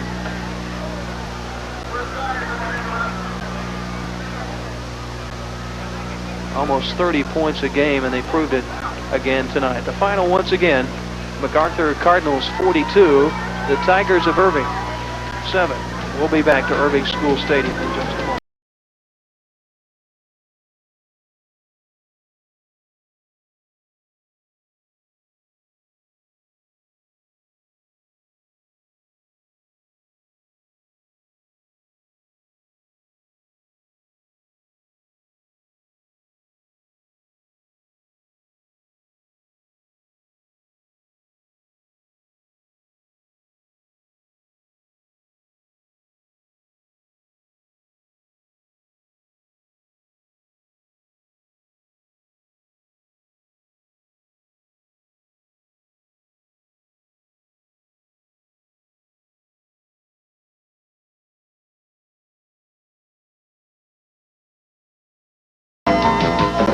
(42-7).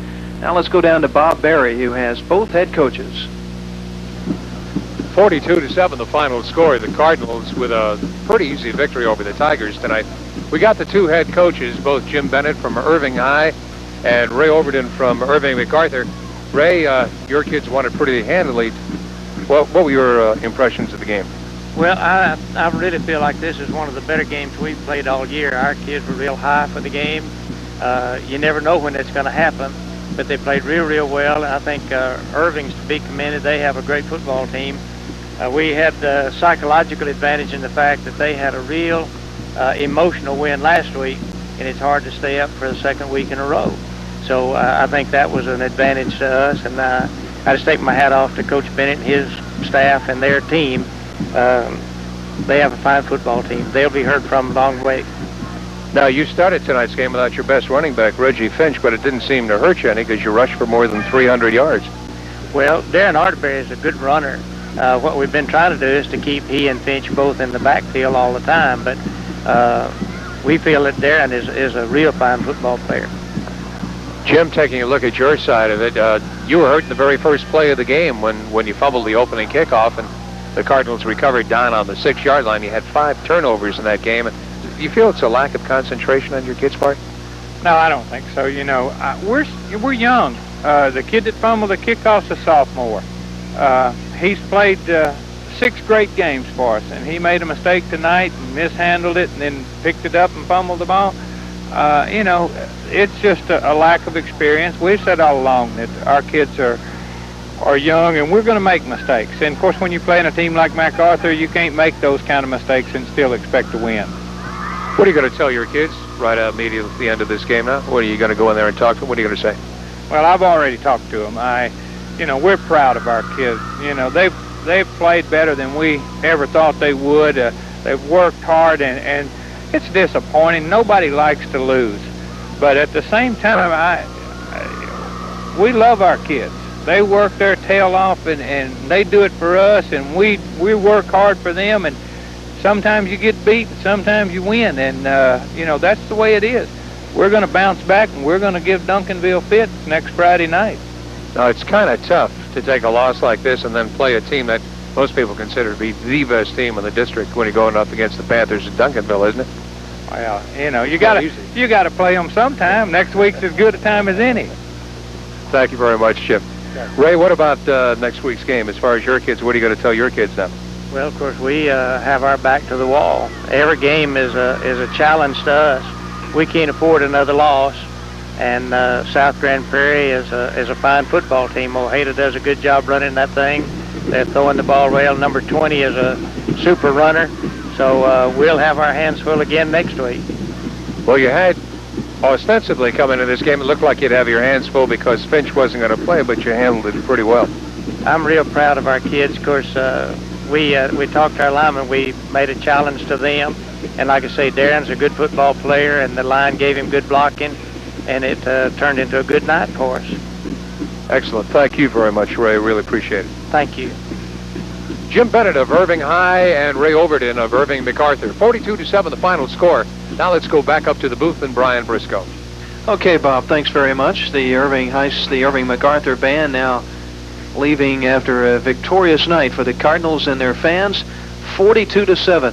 The Cardinals winning over the Irving Tigers, and you'll see in the statistical breakdown there, you look at it, the margin that the Cardinals had. If yards rushing, that certainly had to be the big key. 371 yards for the Cardinals, 103 for the Tigers, and even though they outpassed MacArthur, much of that coming late in the game when they were trying to come back, the total yards show the story as the Cardinals controlled the ball. 414 total yards to just 173, and the turnovers really hurt the Tigers. There you see 5 turnovers, 3 resulting into touchdowns for Irving MacArthur. That's 21 points and too much for the Tigers to overcome. The turnovers were the backbreaker for Jim Bennett and the Irving Tigers. Again, the final score, 42-7. The Cardinals of MacArthur beat the Tigers of Irving High School. For Bob Berry, this is Bryant Briscoe saying thanks very much for being with us, and so long from Irving School Stadium.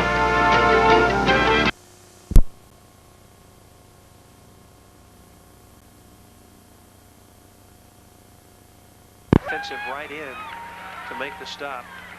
Well, that's been the extent of the Highland Park offense. They've hit a couple of big plays to get in contention, and then something has usually happened. A turnover, or they've just run out of downs. We'll see what happens this time on 2nd and 8. The clock is inside 4 minutes to go in the third quarter. Hopkins is now wide to the right side, and Chandler is the wingback. Rowden and Preston Leon in the backfield. Flies under heavy pressure, can't get the pitch to Leon. He's swarmed and sacked at the line of scrimmage. Right there. Make the play, that's Jason Lowe. They snuffed that one out. Nobody fooled by the option tip by Flies. And it'll be 3rd down and about 8 yards to go. The ball is marked just outside the 27-yard line.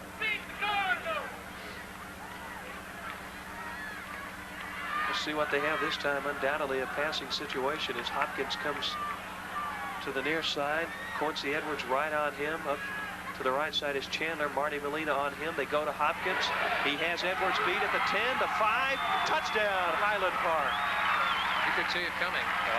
That's the second straight time that Quincy Edwards just had solo responsibility. They're going to have to put someone back there. Well, I tell you what, Quincy Edwards has had his hands full all night long, but he continues to play right up on the line of scrimmage. And Hopkins, who for a big man has tremendous speed, put a couple of moves and got right behind Edwards and down along the goal line. That's not what you want to happen because Edwards did not have any deep help. And he was beaten at the 10, and Hopkins in for the touchdown, and he'll try to do the honors himself for the extra point. He kicks good, but he's got a flag down. Hopkins, the left-footed kicker, put it right through. Let's see what the infraction's going to be.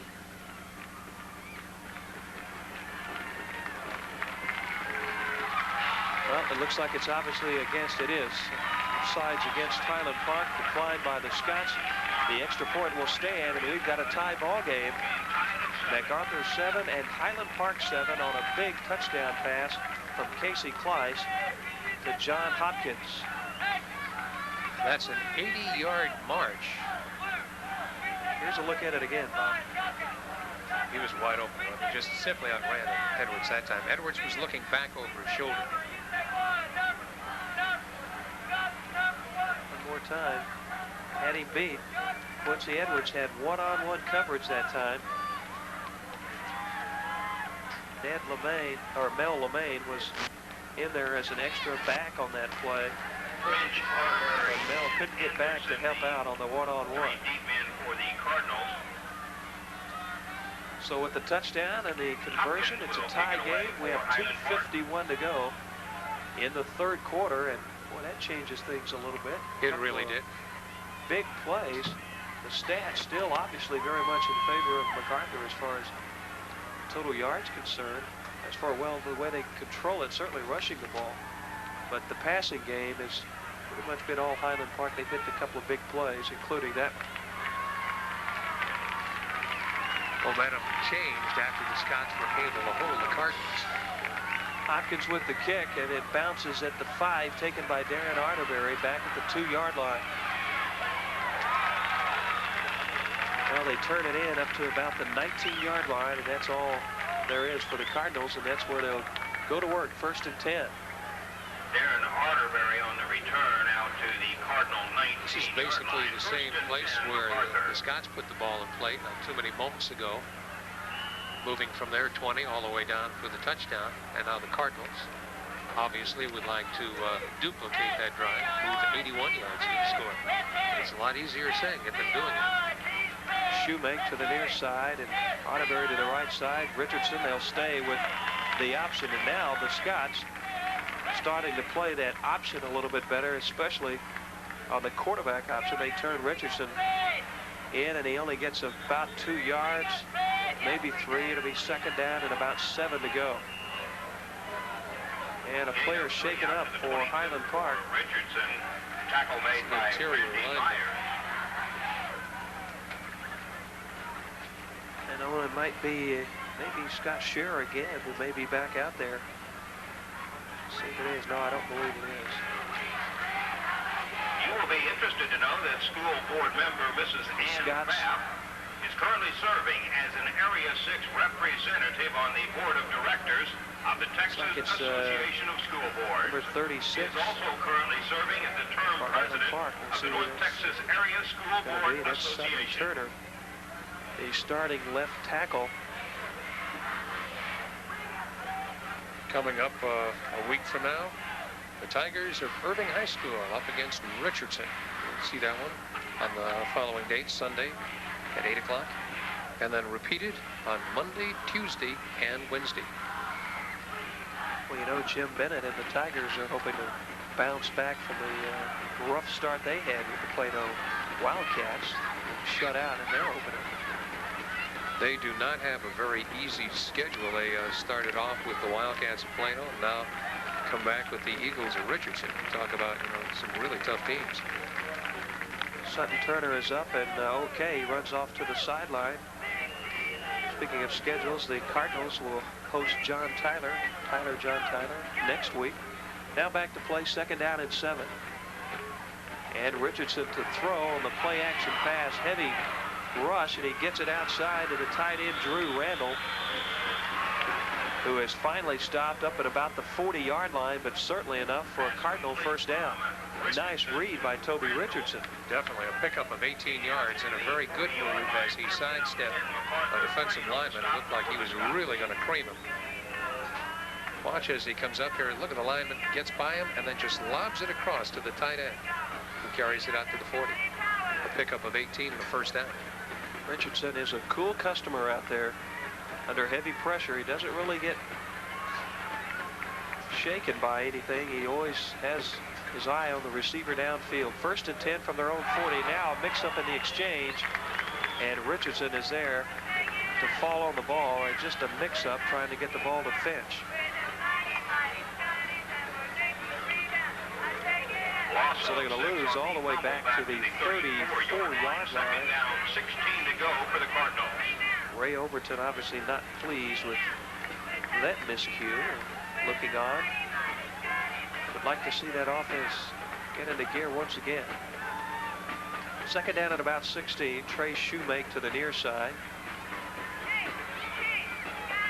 And Hillman Johnson into the game up to the left side. Richardson looking deep for somebody, and this time it's Finch out of the backfield, and he drops it at the 38-yard line of Highland Park. Wide open. They had found a seam, and boy, look at the disappointment he has to feel, shaking his head. Nice call, and Richardson did a nice job of looking him off, looking at the wide receivers, and now he finds Finch. Wide open, Bob. And Finch just put his hand on his head in absolute exasperation. Boy, that's where you hope, gee, I wish the earth would just swallow me alive right now. But of course it doesn't happen that way. Finch is a gifted athlete, and he just made a mistake. It'll happen. That's the way you learn. It just shows, you know, we are all fallible. Well, I tell you, he's having a great night, so he was due one miscue. 3rd and 16 now for the Cardinals.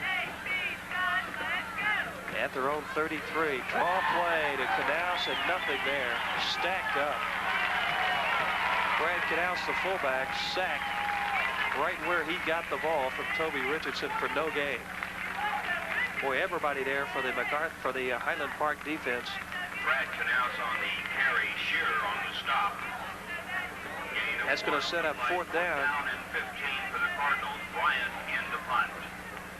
At about 16, so on to kick the ball away for the Cardinals. Gary Tyner, number 52, left-footed kicker. High but somewhat short in the fair catch at the Scots 40-yard line, and that's where they'll go to work. 1st and 10 in a tie ball game. 7-7 and a nice defensive performance for the Scots, who get a standing ovation from their fans behind their bench. 24 seconds to go here in the 3rd quarter, and you may feel a little bit of momentum starting to shift over to the gold and white of Highland Park. One thing we'll have to see is how the Cardinals come out defensively. Now, Hopkins is not in there as a wide receiver position. Cardinals showing a blitz. Now they stunt and come back. Let's give us to Leon up across the 40. Stopped over there by the right side of the Cardinal defensive front. Craig Fleischman in there. Leon down at about 82 yards for Preston. 2nd down 9 for the Scots. Leon. Highland Park 42-yard line. Hopkins coming back into the game now for Highland Park. Quarter. At the wide receiver spot. And they're going to let the clock run out, and that'll do it for the 3rd quarter. The score at the end of 3 periods, it's a dandy. Highland Park 7, Irving MacArthur 7. We'll be right back.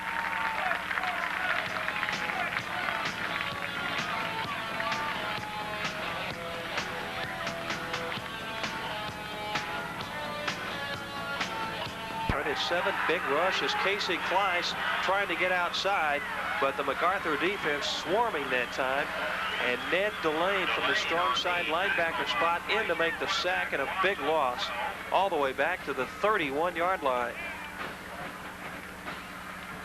big MacArthur pressure that time. Look at Ned Delane, got right inside. Nobody picked him up. Nobody blocked him, and he just read the quarterback and went right with it.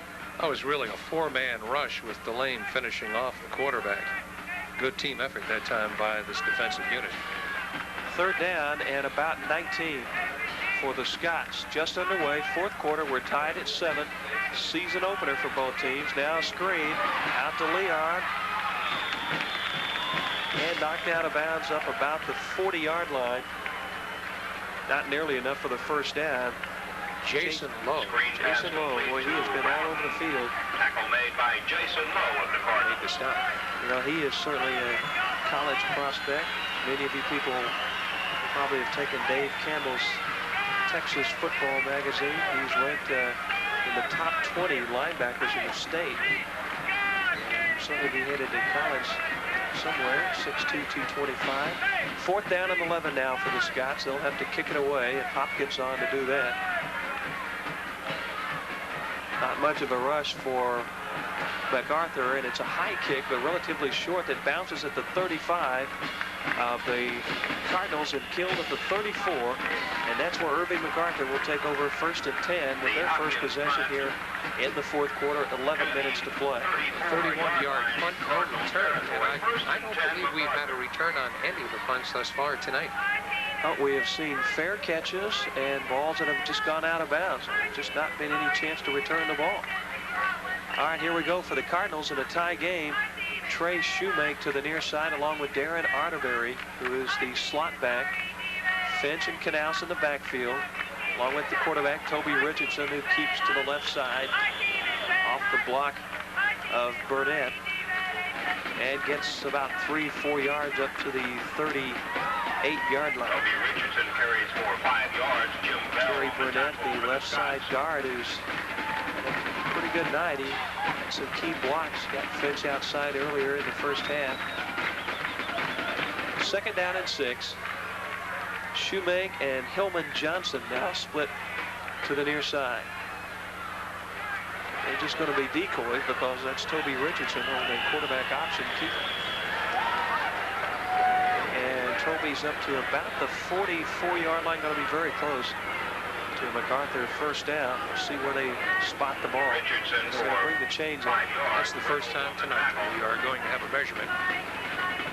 That'll give Toby Richardson a chance to go over and talk with Ray Overton about what they'd like to do, try to get something down. As both defensive units now starting to take hold of this game. It's certainly here in the second half. The Scots defense has been impressive, and MacArthur, even though they've given up a couple of big plays, stayed right in there. Well, not quite enough, just about the length of a football, maybe less. A foot to go. So it'll be third down and inside a yard for the Cardinals, and they're going to mark the ball at the 44-yard line.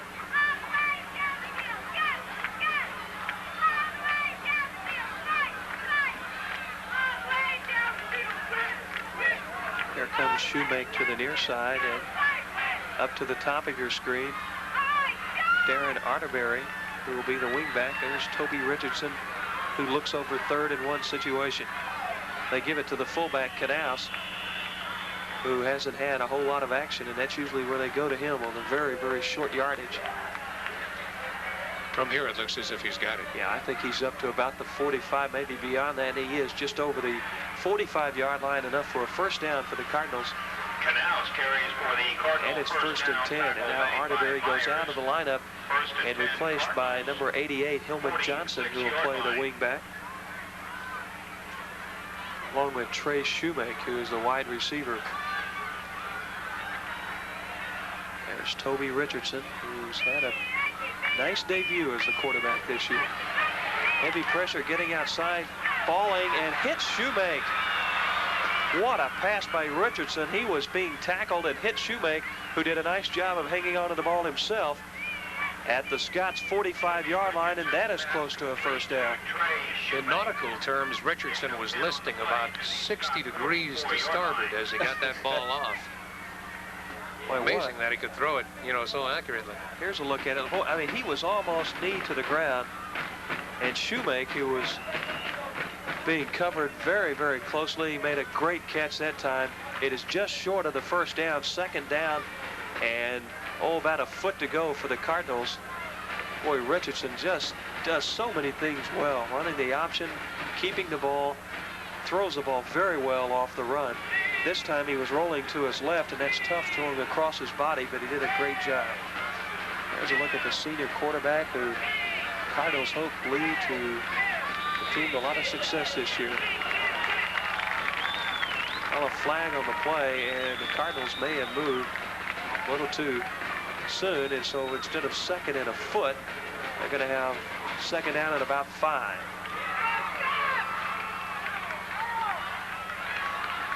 See if that changes the thinking of Ray Overton about what he'd like to call. They're going to send in Hillman Johnson. And now they're starting to shuttle the plays with the wingbacks. Johnson is in for number 20 right there, Darren Arterberry, as Ray Overton looks on. Let's see what they'll do this time. Second down, 5, maybe 6 to go. And it's the option. Richardson cannot get it out to Finch as he is smothered at the line of scrimmage. No chance at all to get the pitch. Robbie Crane, the strong safety, believe it or not, made the tackle right at the line of scrimmage. Scott's had everybody up close, and Robbie Crane, number 32, right on top of Richardson. Boy, they spelled that one out perfectly and defensed it so well. So it's 3rd and 6. Drew Randall, the tight end, to the near side, and that's Shoemake. And Arterberry to the right side, Richardson on the rollout. Looking deep for Arterberry and throws on the wrong side of the shoulder. Arterberry was looking inside, and Richardson unloaded it on the sideline. And that'll be 4th down. They'll have to kick it away. And it shows you how the miscue on that offside really took the steam out of Cardinals. They had second and just inches. And now, instead of perhaps moving down for a first down, they're going to have to give that ball up by kicking it away. Boy, the way this game is developing, a miscue or a big fumble or some sort of a turnover could be the telltale story in this game of the way the defensive units are playing. 4th down and on to kick it away. Gary Tyner. Fair catch for the Scots at the 22-yard line. And that's where they'll go to work. 1st and 10. Highland Park, we have 7 minutes, 58 seconds to play in the game, and 7-7. And again, down on the field, a Scott player's hurt. And again, that's number 34, Scott Sherritt. Looks like it's calf muscle again. It's probably got a cramp in that leg. Yeah, we saw him loosening up over on the sideline, and it's just, obviously, it's tightened up again. So a little bit of a break in the action while they check on him. 7-7 game, and that enables Casey Kleiss, the Scots quarterback, to come to the near side. There's a look at the MacArthur drill team. They're trying to cheer the Scots on, and there's the Highland Park trainer unit working on Scott Sherritt, the linebacker.